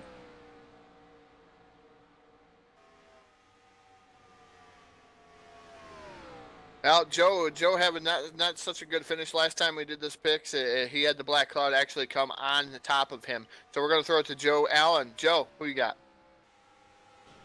Yeah, I think, you know, it's hard to not go with the huge Sen guys that are running up there.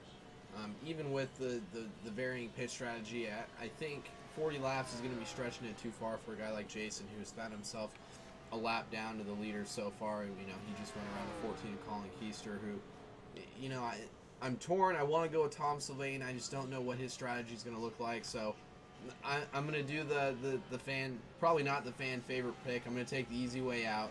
Similar to what Blake did, I'm going to take the other huge Sen Motorsports teammate, that 14 Amp Energy Chevrolet of Colin Keister. I think he's going to secure his win here this evening and move himself into that final championship for ASUS Championship Night at Homestead Miami Speedway in 2 weeks, guys. Fantastic pick there for Joe. Joe only holding on to a 5-point cushion over Phil here in the Full Velocity Network picks. So 5-point cushion is probably not enough here going into, we go all the way to the end of 2008 or 2017 here before we decide a winner of Full Velocity picks here. And right now Joe's got a solid pick out there. Phil gets to pick last because he did win the following week, so I get to pick now. So I'm going to go with Kevin McAdams. Can't go wrong. Been running third. I need some points. I need to make up quite a few points. I'm 16 points back, so I need to make up some points. Kevin McAdams, my pick here tonight. All right, well, you got 3 picks from you guys, and if I've ever been, you know, feel like I'm up against it tonight, you guys got my top 3, so Todd, can I just bail out here and just take the field and just give me like another 10 guys I can go up against? Because I really like the top 3 picks you guys have made. You're not able to bail out. You got to make a pick. You got 5 points to make up on Joe. And Joe right now has got a cushion. You made up quite a bit of ground here last time.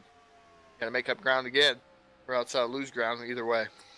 All right. Well, if I got to take one, man, and I'll do it. I'll take the champ. I'll take the 20 at David Schildhouse.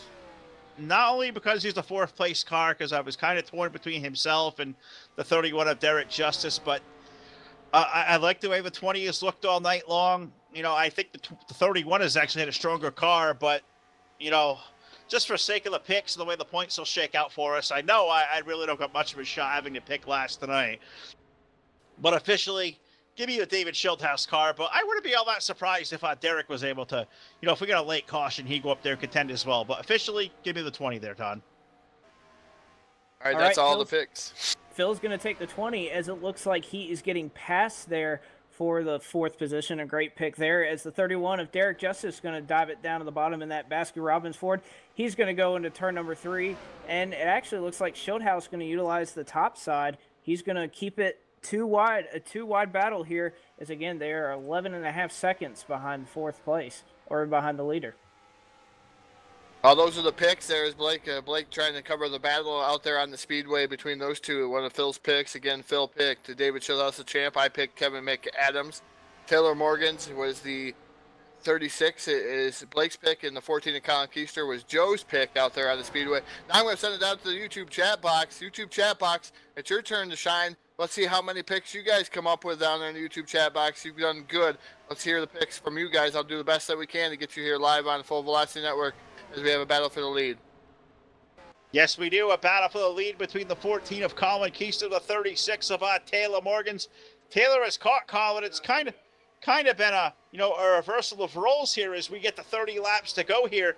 But the 36 of Taylor Morgan's is able to make that move to the low side. But the 36 of Taylor Morgan's back to the front of this field, Blake. Yep, my pick, my buddy Taylor Morgan's looks like he's able to pass his Huge Sin Motorsports teammate of Colin Keister. And while this battle is going on, these guys are really close. I'm sure they're going to race each other pretty clean. Don't want to give time up to that 26 that's in their mirror. He's made up a little bit of time these last 2 laps as these guys are battling it out. The interval back to 3rd, down to 3.5 seconds as we come up here. We're coming to 28 to go. Yeah, 28 laps to go, and Taylor Morgan's leading. 14 of Colin Keister running in that 2nd spot. 3rd right now is Kevin McAdams, 3.4 seconds back. So McAdams a solid 3rd place for that number 26 machine. David Schildhouse still running in 4th. 5th is Derek Justice. 6th, Maverick Morrow. Brandon Lawson, 7th. 8th is the 71 of Chris Wetz. 9th is Jonathan Taylor. And Andrew Schwartz rounds out your top 10. Leader coming down pit road. That's a 14 in the 30s, or the 36, excuse me, of Taylor Morgan's down on pit road. Yeah, also his teammate, Hughes Said Motorsports teammate Colin Keister in the 14. He's also come down to pit road. Right side tires are up in the air. Got to be the last pit stop all night with these guys with 27 laps remaining. Right side tire was worked down on that Amp Energy Chevrolet. Over to the left side tires. Left side tire work's going on. No hang-ups there. Back on the gas pedal, the 14 leaving pit road. 4 tires in a way for Colin Keister. Colin Keister down and away, and it looks like these guys, the Huge Sin teammates, are going to be almost dead even. It looks like Taylor Morgan is going to be helped by the fact he has the inside line. Colin Keister is going to surrender it to Taylor Morgan's as they're going to exit pit road here. Kevin McAdams resumes the lead. He's got an 8.5 second lead over Phil's pick of David Schildhouse. Kevin McAdams looking to see how long he's going to stay out as these guys are coming to pit road. They're obviously going to be faster. It looks like that's going to drag the 26 of Kevin McAdams onto pit road as well. Good run for the 57 of Maverick Morrow. He came down and completed the service of his crew. The Maverick Morrow going to join the field here in the 57 machine. Great rebound for the 57 is 26 of Kevin McAdams down on pit road. Chris Wetz down on pit road. Also, the number 71 machine. I just seen flashes of him coming down. Waiting to see what Kevin McAdams is going to do here. Trying to get to him. After Derek Justice down on pit road. Right side tires for the 26 Dorito Chevrolet of Kevin McAdams. Let's see. He's going to go around to the left side here. Left side tires. 4 tires is the call for the 26 Kevin McAdams. No gambling here. He's just straightforward. Kevin McAdams down and away. I'm down here in the Derek Justice pit, the Baskin-Robbins Ford 4-tire pit stop. He's down and away. He'll rejoin the race. Blake, also the champ David Schildhouse has found his way to pit road. Yes, Shieldhouse is also on pit road. He's going to be crawling down here. 45 miles an hour, the pit road speed here at the Texas Motor Speedway. Is David Shieldhouse going to pull up to that fourth pit?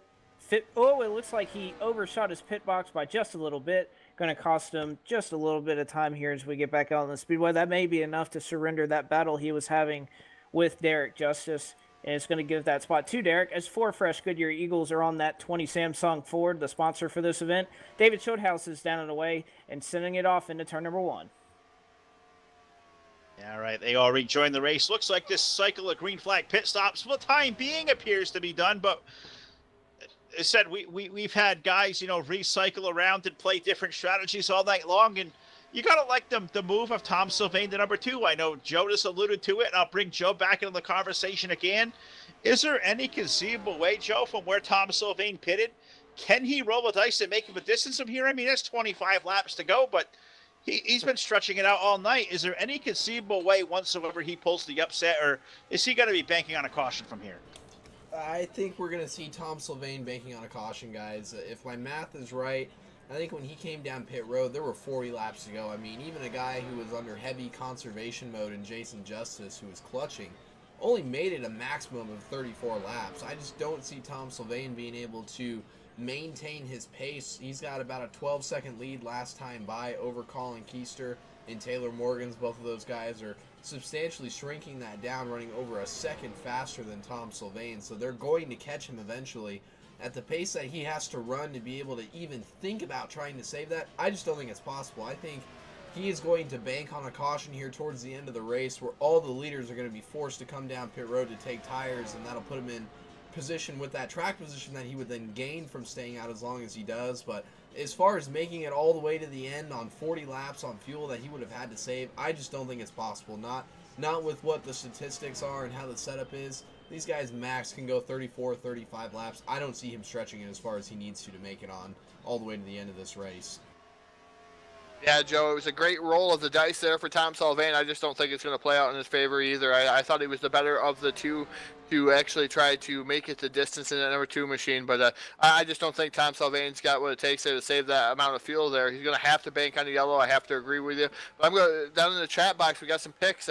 I mean, we try to stay interactive here on the Full Velocity Network with everybody down there making picks. We got Brandon the Gent down there. He's going with a 36 Taylor Morgan tonight, winning this race. Pena down there, he won Tuesday night on the Full Velocity. Leo Pena down there on Full Velocity Network. He won Tuesday night here in the dirt race on iRacing here, our first ever broadcast on the Facebook side of things, and that was a great show. He's going for David Shieldhouse. David Shieldhouse got to interview him down in Victory Lane. He must have had one too many drinks with Shieldhouse because now he's cheering on Shieldhouse. Yeah, it looks like Pena, our good friend who won at the Liquid Nitro Beverages weekly racing series on Tuesday night, joining us in the chat box. He's going to take David Shieldhouse. And as we say that, again, Taylor Morgan starting to close up that gap between him and the number 2 of Tom Sylvain. Again, Tom, I believe he came in about lap 122, and if any, if any run he has done is an indication of how long he's going to be able to make it on this run, it looks like he's going to possibly the longest be able to stretch it out to about 32 laps. So I'd say Tom Sylvain has about 5 laps to say any prayer he wants to for any debris to get thrown out in this racetrack or somebody to make contact, because it seems like that's going to be his last hope to try and win this race. All right, yeah. Well, we'll have to see what's going to happen to Tom Sylvain. But seeing these guys in the chat box with the picks here tonight, you know, Brendan the Gent checked in, as Todd said. You'll see him as part of the racing at Hobo Racing on our next broadcast on Tuesday night as well. Also, our buddy Leo Pena down there, we're going to see him also live Tuesday night when we get back to iRacing on the dirt. A first for the Full Velocity Network as we continue to grow and expand out to different things and, you know, pushing the grain and bringing you the ultimate esport experience. We're going to be split out 2 different ways on Tuesday night, a simultaneous stream going on. The crew will be split up in 2. We're covering all the great racing at Hobo Racing Tuesday night at the Texas Motor Speedway. We'll be over at Big Show Promotions on Tuesday night with the UMP Modifieds at the Lanier Speedway on the dirt. So a full Tuesday night ahead. Want to promote to all our viewers out there. you'll have two different ways to watch the Full Velocity Network in simultaneous time. As you know, we split off into two different pairs, and we'll do that a couple of times here over the month of November as we just expand out and broaden our horizons a little bit more and bring more names into the fold and establish the brand that is the Full Velocity Network. And of course, our full schedule is on fullvelocitynetwork.com. If you'd like to book your date now, and they said we'll be prepared. If you see a date there that you want or a date you have at heart, you see it on the calendar, we'll take 2 bookings, guys. We are more than capable. We have the crew and the manpower to do so. We will do so again as well. So if you'd like to get your shows live on Full Velocity, hit us up at our website, fullvelocitynetwork.com, as I throw all the guys under the bus here. But one we can throw under the bus, guys. The number 2 of Tom Sylvain's on pit road there, Todd, and he almost missed pit road. He had that thing dead sideways, and I won't be all surprised if he maybe got a commitment cone violation there. I think he missed the commitment cone. I think Tom Sylvain was able to, but the number two of Tom Sylvain completed his service. 4 fresh Goodyear Eagles for Tom Sylvain, and obviously he did not make it. 154 of 167. So Tom Sylvain now going to join the field here, but great strategy call. Nice try for Tom Sylvain. Yeah, well, again, Tom Sylvain, you know, he doesn't really have anything to lose in this race. Not a playoff contender. He's got to come out here and, you know, he's just running for pride. You know, if we could say if that strategy had worked out, he'd be restarting first with the best tires in the field. He'd look like a genius, but, you know, there's really nothing lost as he's out here just running for fun. As he pits, he surrenders the lead back to the 36 of Taylor Morgans and Colin Keister. These guys look like the 2 that are going to battle it out for the win tonight. Kevin McAdams falling back just a 10th that last lap. It's down to 2.8 seconds between him and the leader, Taylor Morgans. Looks like he made up just a little bit of time on pit road, but it looks like he's going to need some help to try to run these 2 guys down. He's going to need a yellow or some lap traffic to slow down the 36s. We're coming to 11 to go here in Fort Worth. Yeah, these laps are clicking down in a just in a feverish fashion here. A little less than 90 minutes, so, into the broadcast, and these guys are already now under 10 laps to go. Just shows the quality of the drivers in the league here. The FTF Jones Cup Series, probably up and above, far and away, the most competitive of the Cup racing, leagues out there. These guys have been at it for a long time on a Sunday night, and I know these guys will be back with a full schedule next year. If you want to be part of this great racing action, I think I'm even going to attempt to toss my hat in the ring and make a run here in 2018 and, see if we can't run better than 40th every week. But we'll do that as well. And anybody, I invite you guys, find these guys at FTF, be a part of the Jones Cup Series. A wonderful bunch of guys. Justin and Kevin, David, Brandon, all the group over here do such an outstanding job. These racetracks are terrific. A brand new layout of the Texas Motor Speedway tonight. It has lived up to the billing. Maybe these guys have really, done a great job with the racetrack. And these guys, Blake, they have raced the hell out of it here tonight.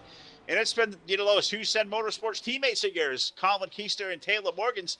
They've paced this field almost all night. And as we see that, it's going to come down to those 2 guys here in these closing laps, it appears.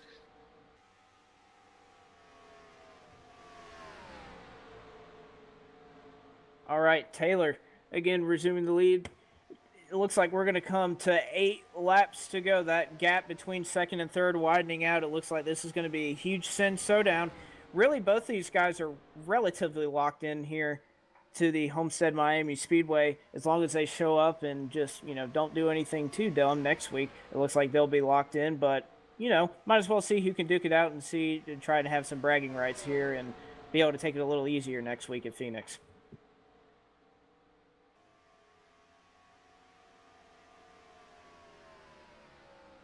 Definitely be a lot easier as I'm pushing the wrong buttons again. So another mulligan for me is as we're seeing the 36 of Taylor Morgans, like I said, dominating performance for these UFI Motorsports guys. Great job for the 14 and the 36. I'm not saying it's over by any means. So stretch of the imagination here, as we still got quite a few laps left to go. Anything can happen here. As the 36 of Taylor Morgans, like I said, leading the 14 of Colin Keister, running second. Third is Kevin McAdams, but he's 3.391 back. Now take a look through the field here. 14.89, almost 15 seconds back is 4th place of these guys. That's Corey Carpenter. Maverick Morrow, good run here for the number 57 machine. He's inside the top 5. Also the 6th of the 31 of Derek Justice, 15 seconds back. And David Shellhouse, you said he rolled through his pit stall. He's 7th now, 18 seconds back. So not what we wanted to see here for the champ, David Schildhouse. Not having as good of a run as he was thinking he was going to have here tonight. Schildhouse in the number 20 right now, running 7th, just trying to get some valuable points there. But it's going to be a tough go for David Schildhouse. A must-win situation here for that number 20 machine, and even going into Phoenix now, I do believe. Oh, it's certainly going to be indeed. And just updating runs inside the top 5, as you said. Good race going on up there near that 4th spot. Corey Carpenter is there. Battle for that 5th spot just, kind of took place. Derek Justice to the high side made his way around Maverick Morrow. So Derek starting to move his way forward a little bit as Maverick was on, earlier tires. So his maybe starting to fade a little bit. But after an early caution flag, about 24 laps into the race, he was into the wall, and he has rebounded really nicely. But, look at the run the 17 that Matt Vassar's got, showing you the difference on new tires here tonight, Blake. Of course, Matt, now with these few laps left, they got to have a chance to win. And he was on a different strategy than everybody else, banking on one more caution. But look at this, how much faster that 17 is. Is he able to drive past, and he's just driving away from the leaders. Well, all you have to do is look at these lap times, as it looks like we have a battle for the lead. 3 laps to go, and Colin Keister being able to pull up to the inside of Taylor Morgans. It's not going to make it work, but man, it looks like that lap car, Matt Vassar, are able to shake some things up here for the lead. Colin Keister, again, where I like to be, saving tires right behind Taylor Morgans. He's all over the bumper. That 36.0, he turns Keister. Colin Keister is around on the front stretch. That's going to bring caution out on the speedway. These guys slowing down. And it looks like the 2 teammates have gotten together as Colin Keister is around here at Texas. That's going to shake up everything in this race, Phil. All right, and it was before the point of no return, so I believe that's unofficially, I believe that's going to give the 36 the win where the field froze. So, maybe not. Or, they're going to try here, guys. Remember these gentlemen's cautions. These guys going to crawl down to a crawl. We are going to take a 1-lap shootout, guys. These guys are stopping on the backstretch trying to get this field together. They will race 1 lap past the scheduled distances. These guys will do something different they do. We've seen the SRA 711 series do it with green, white checker. Well, these guys will race 1 lap past the advertised distance. So what they're doing now is trying to get to a crawl. They will open up a pit road this time by, and we will have our own take here at the FTF Jones Cup Series way of a green, white checker finish. Man, we have drama here. And it was contact between teammates there, Joe Allen. If you have it ready with the replay, Taylor Morgan's Colin Keister, that was not team orders at play there. Contact, and the 14 goes around, and he made some substantial contact with the wall. Yes, sir, guys. That was 2 drivers both going for a win here. Colin Keister trying to lock his way into Homestead. So is Taylor Morgan's to make their lives a little bit easier. Coming off a turn 4 here. Colin all over the 36's back bumper. And it looks like just a bumper grab here through the quaddle. He comes up and taps the bumper there, and that spins him around up into the wall. He'll back that into the fence. Luckily, I don't think he hits anyone. Unfortunately, that's going to relegate Colin back to the rear of the field here. And he'll restart the end of the longest line. There's a 71 of Chris Wetz going down through the bottom there. So what that does, it takes a guy like Kevin McAdams, Derek Justice, David Schildhouse will be back in the fold now. We got a 2-lap point of no return shootout that's going to be coming. This happens after the completion of the race, basically, with where the cautions fell. But I know our buddy up in the booth, Blake McCandless, has a little more experience with this. So Blake, go ahead and explain to our viewers what exactly we are going to expect here when we get this thing back under green. All right, Joe, thank you. We saw this a couple times, a few times less than I would have liked when I had some good runs going here at FTF. But what we're going to do is we're going to race past the scheduled distance. Since we did not get to the point of no return as the caution happened right before these guys crossed the start-finish line, they're going to come around and restart this time by. And what they're going to do is they're basically just going to do a traditional green-white checkered, except a caution will not end the race. We're going to race 2 laps. They call it the point of no return. And that's going to be it. Any wreck that happens, it's all forgone. We're going to race back for 2 laps here to the checkered flag and see who wins here at Texas. I'm surprised that nobody was gambling here on a 2-tire stop. It looks like Taylor Morgan's able to maintain his lead. He's going to restart in first.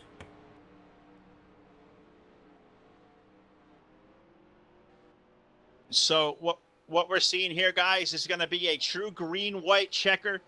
these guys will race 2 laps past the advertised distance, and just something these guys do at FTF. They do a great job as far as timing and scoring, going back to a replay system, getting the points all right and whatnot. And what better way to settle it on a Sunday night with one more race to go before we get to the final elimination next week at Phoenix? Who can punch their golden ticket to Homestead here tonight? Is it going to be Taylor Morgan's? Can Kevin McAdams make it 2 in a row? Derek Justice, David Schildhouse is there. Blake McCandless, we're back to Green Flag Racing. We are, and it looks like Kevin McAdams is going to go around. He gets it to the back of Taylor Morgan's, but again, we're going to resume green flag conditions. McAdams going for the lead. He's going to be shut, and it looks like Corey Carpenter being able to catch up. He's going to try to battle for the win as a non-playoff contender. He's going to look down to the inside, diving it down into turn number 3. Morgan's maintains the lead. Morgan's maintains the lead here. White silk in the air, white flag. One more trip around Texas as the 36 of Taylor Morgan's is your current leader. The 30 of Corey Carpenter running in that second spot. Third is the 14 of Colin Keister. The 57 of Maverick Morrow battling for that 4th spot. Yeah, great race going on for that 4th spot off of turn number 2 down the backstretch for the final time. Great race going on back there between Derek Justice and Maverick Morrow for that 4th position. But most importantly, off of turn number 4, checkered flag is in the air. Taylor Morgan's going to pick up another win. He is going to clinch his spot into the ASUS 4 at Homestead in 2 weeks. Of course, these standings unofficial, but it's going to be Taylor Morgan's, Corey Carpenter, and Colin Keister unofficially, guys, coming in with the top 3. A wild finish here, and anytime you come to FTF, Todd, expect the unexpected. And a new twist for us here tonight, going 2 laps past the distance. But what an awesome race by these guys tonight. This was just a great, great race all around. Yeah, fantastic race all the way around, and great to see Taylor Morgan's bring home the win here tonight. The 30 of Corey Carpenter, like you said, finishes 2nd, and 3rd was Colin Keister. Not sure Colin Keister was the cause of that last yellow flag, but he's still able to bring it home 3rd in that number 14 machine. So tough break for Colin Keister, or not Colin Keister, but some of the other guys that were involved. Kevin McAdams was around there early. My pick, so I must have gave him the black cloud also. So the number 26, looks like I'm going to be the worst finisher here tonight. Yeah, not really sure. Again, these results are unofficial. Reviews are pending. Not sure, as you alluded to earlier, Todd, if that 14 is going to be called for a wreck, or if, the 36 there is deemed responsible for the 26 going around. That could hand the win to Corey Carpenter, a guy that was eliminated along with me in the round of 12. He may be winning this race, and who knows who's going to move up from 3rd or 4th or 5th. This all these results unofficial, and definitely a wild ending here in Texas to a race that we thought was pretty well in hand between Taylor Morgan's and Colin Keister, but it looks like we had to bring it down here to the wire to get a winner out of this thing. Oh, absolutely. What a wild race. And dare we say, if there's there's a post-race penalty involved here, dare we call this championship drama and implications? I mean, I guess we'll have to update that. I think we'll have Justin joining us here in post-race, and they may not have that yet sorted out. So there may be a left to get here too before we get off the air on full velocity here this evening. But, we know Taylor Morgan's is on his way to victory lane. We know Corey Carpenter is 2nd, and unofficially we get Colin Keister finishing up with that 3rd spot. So what I'm going to do is I'm going to throw it down. Let's throw it over to Blake McCandless. We'll let Blake take care of our 3rd place interview tonight. Blake, I believe you've got the driver of the 14. That is Colin Keister. Yep, Colin Keister. I've caught up with you. Wow, what a weird ending. What happened there? I have to ask the question, what happened there between you and the 36 on the front straightaway with coming to 2 to go? I think I just got to run off the corner and got to his bumper, and we just bumper hooked, really.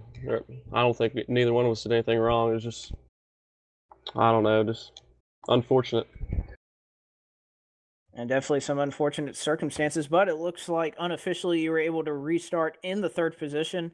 Was your car a little bit damaged there at the end? It looks like you hit the wall a little bit, but you were still able to contend for this win down to the end. Yeah, I had a little damage. I just unchecked it, didn't want to fix it in pit road. Figured I'd lose a bunch of spots, and I was good. It was good enough to go 2 laps there. It's also one thing I guess I was surprised about, and I guess I'll ask you about it coming down here to the end. You surprised anybody didn't maybe try a 2-tire strategy there at the end, maybe try to pull off a win? I don't know. I think it was too long of a run for two tires to work. You just would have fell off a ton. All right, fellas. Well, that's Colin Keister, driver of the number 14 Amp Energy Chevrolet, unofficially scored in the third position. And, you know, even if things change up here, it seems like he's in a relatively good spot to make these playoffs. Colin, thank you whoever got you here, buddy. Oh yeah, just want to thank you guys for coming out and broadcasting these events. That's cool. And the admins at FTF, they always do a good job. Hopefully everything goes well with the officiating here. And just thank my fellow competitors, racing good around them, and thank Taylor. It was good hard racing with him. Good to see that even though there was some contact, these teammates still great friends here at Houston Motorsports. And guys, I was fortunate enough to be able to race too for about half of this FTF Jones Cup Series season. That's Colin Keister, scored in the third position, and Todd Sten, I believe you've caught up with our second place finisher, a guy that was not competing here to try and get through to the playoffs, a guy running here for pride, and Corey Carpenter unofficially scored here in the second position. I think you've caught up with him, Todd. Yes, indeed. I've caught up with driver the number 30, Corey Carpenter. Corey, you weren't part of the playoffs. You're doing everything you can to get that W here tonight. This came up just a little bit short, but tell us about your race here. Well, it was difficult all night, especially on restarts. It was just so hard to get to the bottom and keep track position. But once we got rolling, I felt like my car was a rocket ship. I just didn't have the right strategy. I short pitted a little too short at the end there and kept losing time. But I felt like I had at least a top 3 car at the end here. So getting second is not the way you always want to do it, but it was wild at the end, and I'm just glad I survived. Oh, Corey, how important tonight was tire strategy? I know everybody was doing different types of pit strategy throughout the night, short pitting. You know, some were staying out, running their field completely out. But how much was the tire fall off here tonight? Not too much compared to some other mile and a halfs we go to. It was about 1 second and a half or so, but even then, I think I was pitting every pit stop with Andrew Schwartz. He was a couple seconds behind me. He would catch up to me. I'd short pit a lap before him and gain 2 more seconds. So if I was pushing pit entry very hard all night, I was lucky not to get caught speeding. So just tells you how much fun we were having tonight. I know a lot of people were complimenting the racing as far as just how realistic this track is versus the real life version. So I'm very happy and very proud that the race went as well as it did throughout the night. Like, I think 3 sets of green flag stops, so that's incredible. Yeah, you guys put on a fantastic show here tonight. Like you said, 3 sets of green flag stops. That's what we had here this evening. Very little yellow flags. The racing was great, and you guys put on a whale of a show. But Corey, I'm going to give you the microphone. The floor is all yours. Thank you. I'd like to thank here tonight. Oh, thanks for you guys for broadcasting, of course. These last 10 weeks, all the broadcasts are fun to go back and watch and see all the stuff we may have missed while you're in the car. And thanks to Justin, Brandon, and Kevin and David for showing up every week, giving us a good product. And just thanks to all the drivers to keep showing up. It's cool to keep seeing all these huge fields. Not so big tonight, but still getting 25 cars to show up. It's our 34th race of the season. It's good to see. Yeah, definitely good to see. But again, ladies and gentlemen, that's our second place finisher here tonight. Driver to number 30, Corey Carpenter. I'm going to throw it down to Victory Lane. I believe Joe's down there in Victory Lane with the driver of the number 36, Taylor Morgans. Yes, sir, guys. It seems to be familiar territory. I get to talk with Taylor almost every week, and we come down here and share a couple beers together. So, Taylor, another day in paradise at Texas Motor Speedway, bud. Tell us about it. It looked like you and Colin had a little bit of contact late in the race, and that definitely shook things up, but you were able to hang on through that last restart and come out on top and claim another victory here in the 2017 season at FTF. Yeah, that got hairy. We had a little difficulty with a lap car, a slow car with fresh tires. He decided to race us with 2 to go for some reason, but yeah, that caused us to get a little jumbled up there, and I had to protect the bottom, and we just kind of came together, but got lucky. Hey, you know what they say, Taylor? Sometimes it's better to be lucky than good, and fortunately for you, you got a little bit of both. So you're good and you're lucky, and what that does for you now is that'll secure your spot into ASUS Championship Night in 2 weeks at Homestead, that Final 4. you were there last year, and I know you're looking to build on a couple mistakes you had last year and hopefully go out there this year now, and you can kind of focus and set your sights forward from that and prepare yourself for Homestead this year and go out there and hopefully get yourself a championship. Yeah, I just got to beware of those cones, man. Yeah, but yeah, I'm pretty happy with tonight. Wish we wouldn't have gotten those wrecks, but at least we came out on top, I guess. But yep, it's pretty good to be locked in the Final Four now, so that's pretty cool. So what's your plans moving forward for Phoenix next week? Are you going to go out there and try to collect some more stage points just to pad to the already substantially large cushion you have on the rest of the field? Or are you going to try to help maybe your teammate Colin get up there and see if you guys can do something to get him locked in on a win? And even though he's sitting pretty well on points as well, what's your game plan moving forward, as you're getting ready to prepare for Homestead in 2 weeks?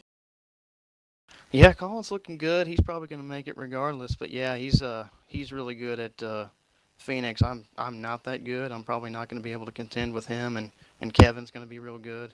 He's already got the win as well too. So yeah, I'm just going to kind of ride around, have a pretty solid day, maybe contend for the win if I somehow learn Phoenix. But yeah, just make sure Colin gets that win, which I'm sure he'll be contending.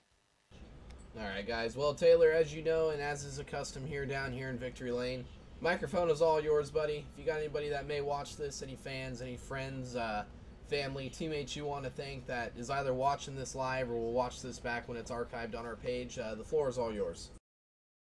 Well, first of all, again, I'm going to apologize to Colin for getting together. It's none of our faults, but yeah, and then also getting together with Kevin there. I lost third gear on like the first or second green flag stop, so had to go the whole race without third. So went second to fourth there. Tried to come down and block Kevin's run, and we both kind of came together. I hated to see him spin out, but at least he's locked into the Final Four as well, so I don't have that hanging on me. But yeah, just thank all the admins for what they do, and David Shieldhouse made a phenomenal setup and perfect track prep. So track was amazing. It was really fun out there, and just yeah, once again, thanks to you guys for broadcasting these races. They're fun to rewatch. All right, guys. Well, that is our race winner here tonight, that number 36 Kit Kat machine piloted by Taylor Morgans, securing yet another win here in the 2017 FTF Jones Cup Series season. Congratulations, Taylor, from all of us here at the Full Velocity Network on yet another stellar performance out there, a huge Sen-dominated performance as we're getting accustomed to seeing week in and week out, guys. But, another person that we're accustomed to seeing in the booth here throughout this 10-race playoff that we've been covering is series director and head administrator Justin Milillo. Phil, I believe you've caught up with Justin upstairs in the booth. I have caught up with Justin Milillo, and Justin, I know you had a very, very busy post-race there trying to calculate and tabulate the points and go through what may be post-race penalties and whatnot. So it's your time to shine, brother. Give us our update. Where do we sit heading into Phoenix with one more round of elimination to go before we get to ASUS Championship Night? Well, first I'll say that we checked the wrecks at the end of the race. We had the administrative staff, 3 of us, look at the wrecks, and we came to a conclusion that there will be no penalties on Taylor or Colin or Kevin for those last wrecks. The one with 3 to go coming to 2 to go right before the point of no return, and the one on the point of no return that cost Kevin a shot. Those are both going to be deemed racing deals on that, which means that Taylor is your winner for tonight officially. Taylor does advance to the Championship 4 with this win. So Taylor, and Kevin are both locked into the Championship 4, which means that we got 2 spots left to decide between 6 drivers. Derek Justice is the best points-wise. He has a 34-point cushion over 5th place. And then Colin Keister is currently 4th. He has a 26-point advantage over 5th place. So both of those guys are looking really good if we don't have a new winner next week. as far as the guys that are sitting 5th, 6th, 7th, and 8th. Those guys being David Schildhouse, Chris Wetz, Maverick Morrow, and Jason Justice.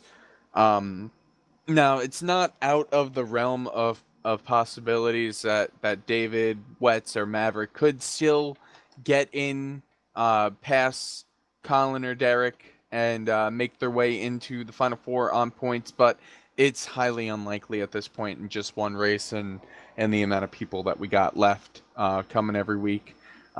Definitely if they get the stage points their way, if David wins both stages next week and Colin doesn't get any points, it's only a 6-point difference between the two of them.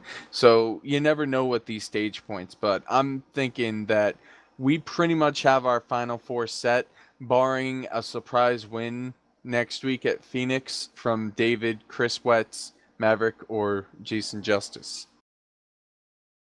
Well, that's going to set a really good stage for next week at Phoenix. And, of course, the granddaddy of them all, ASUS Championship Night for the Jones Cup Series at Homestead. So, man, we're going to be in for a couple of wild shows here the next couple of weeks. But, man, you got to be proud of the racing you guys put on here at Texas tonight. I believe it was about 140 laps unofficially between our second and our third caution flag. It's just a testament to what you guys at FTF are doing and just the quality of drivers and the quality of product you guys are putting out here. You guys really put on some terrific racing and a whole lot of green flag laps, and it just makes it spectacular for all of us involved. If my math is correct, we did 138 laps of green flag racing between our second caution and our third caution being our last. So, yeah, hell yeah, we put on a show. I'm really proud of these guys. I say it every week that I'm really proud of all these guys for keeping their calm, keeping collected, especially having these long green flag runs. So really proud of them. At the end you're gonna get that. We've been lucky that it's been very sparse so far in this playoff. The end of the race being I don't want to call it a wreckfest, but definitely some bumper banging there. So it sucks for the guys involved. Colin, he was going for a shot at a win, and him and Taylor just got too close. And then Kevin was going for a shot for a win, and him and Taylor just got too close. These guys they race as close as possible every single week, week in and week out, and to only have had to worry about this once or twice in this 10-race playoff is just a testament to how great these drivers really are. Yeah, it's just such a great product. Well, Justin, congratulations once again. A great night for FTF. And one more quick question before we sign off the air and preview our big night we got coming Tuesday. But give me a bold prediction for next week. Is it safe to say that, Derek and Colin will join Kevin and Taylor in next week? Or do you think one of these other four guys, David, Chris, Maverick, Jason, do you predict that any of those four guys can win and maybe get their way in? Or do you think that guys like Derek and Colin will be safe next week? Make a bold prediction now for us. Well, I mean, if we continue having the racing like we've had, there's no way that our Final Four isn't already set right now. Derek and Colin have just been too consistent over the season, and nothing against what any of the bottom four, David, Chris, Maverick, or Jason, what they've done this season has been truly remarkable. But those stage points, the playoff points, they've really come into play in this round of 8 especially. So I'm going to predict that our Final Four is set. We have our four drivers in Kevin and Taylor, Derek and Colin. I don't foresee David, Wetz, Maverick, or Jason getting to victory lane next week because I'm going to get to victory lane next week. So I love it. That is throwing it out there. That will make Joe Allen proud because he would say the same thing. Well, Justin, again, thanks for having us. It's been a great 8 weeks, and I think just all the excitement, anticipation is what is building up for what is going to be a fabulous 2 weeks. So thanks again, man. We'll do this again same time next week. Have a good one. Thanks again for everything.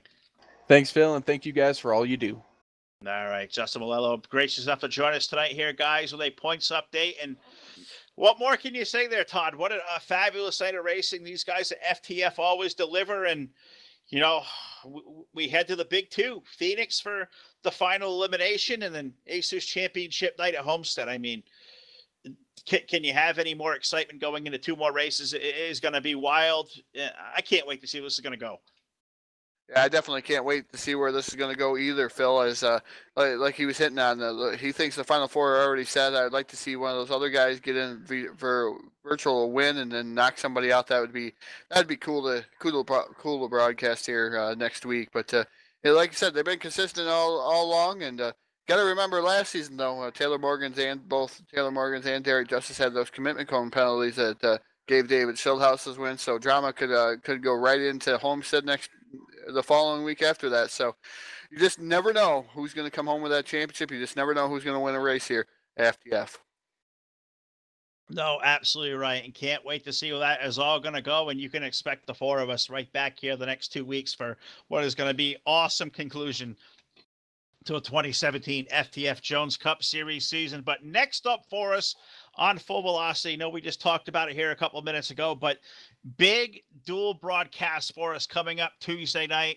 Full Velocity Network, we go two separate ways for two outstanding broadcasts. And first up in the bunch, you know, we head over to our friends at Hobo Racing NR 2003. Hobo is a group that's been great to us at Full Velocity, a partner for many, many years, and they have a terrific race coming up from a Texas Motor Speedway once again on Tuesday night. So tune into that show. 9 p.m. Eastern will be the broadcast time.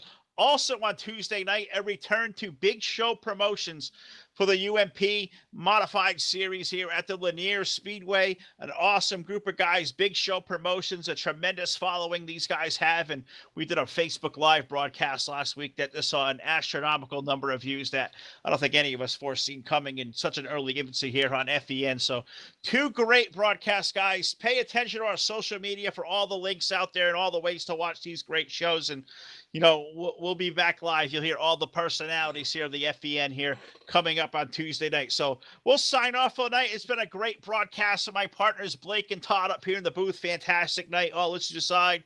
For Joe Allen, a great night as always in the Full Velocity Control booth. Didn't talk to Joe nearly enough this evening, but we'll make sure we really get him in here next week.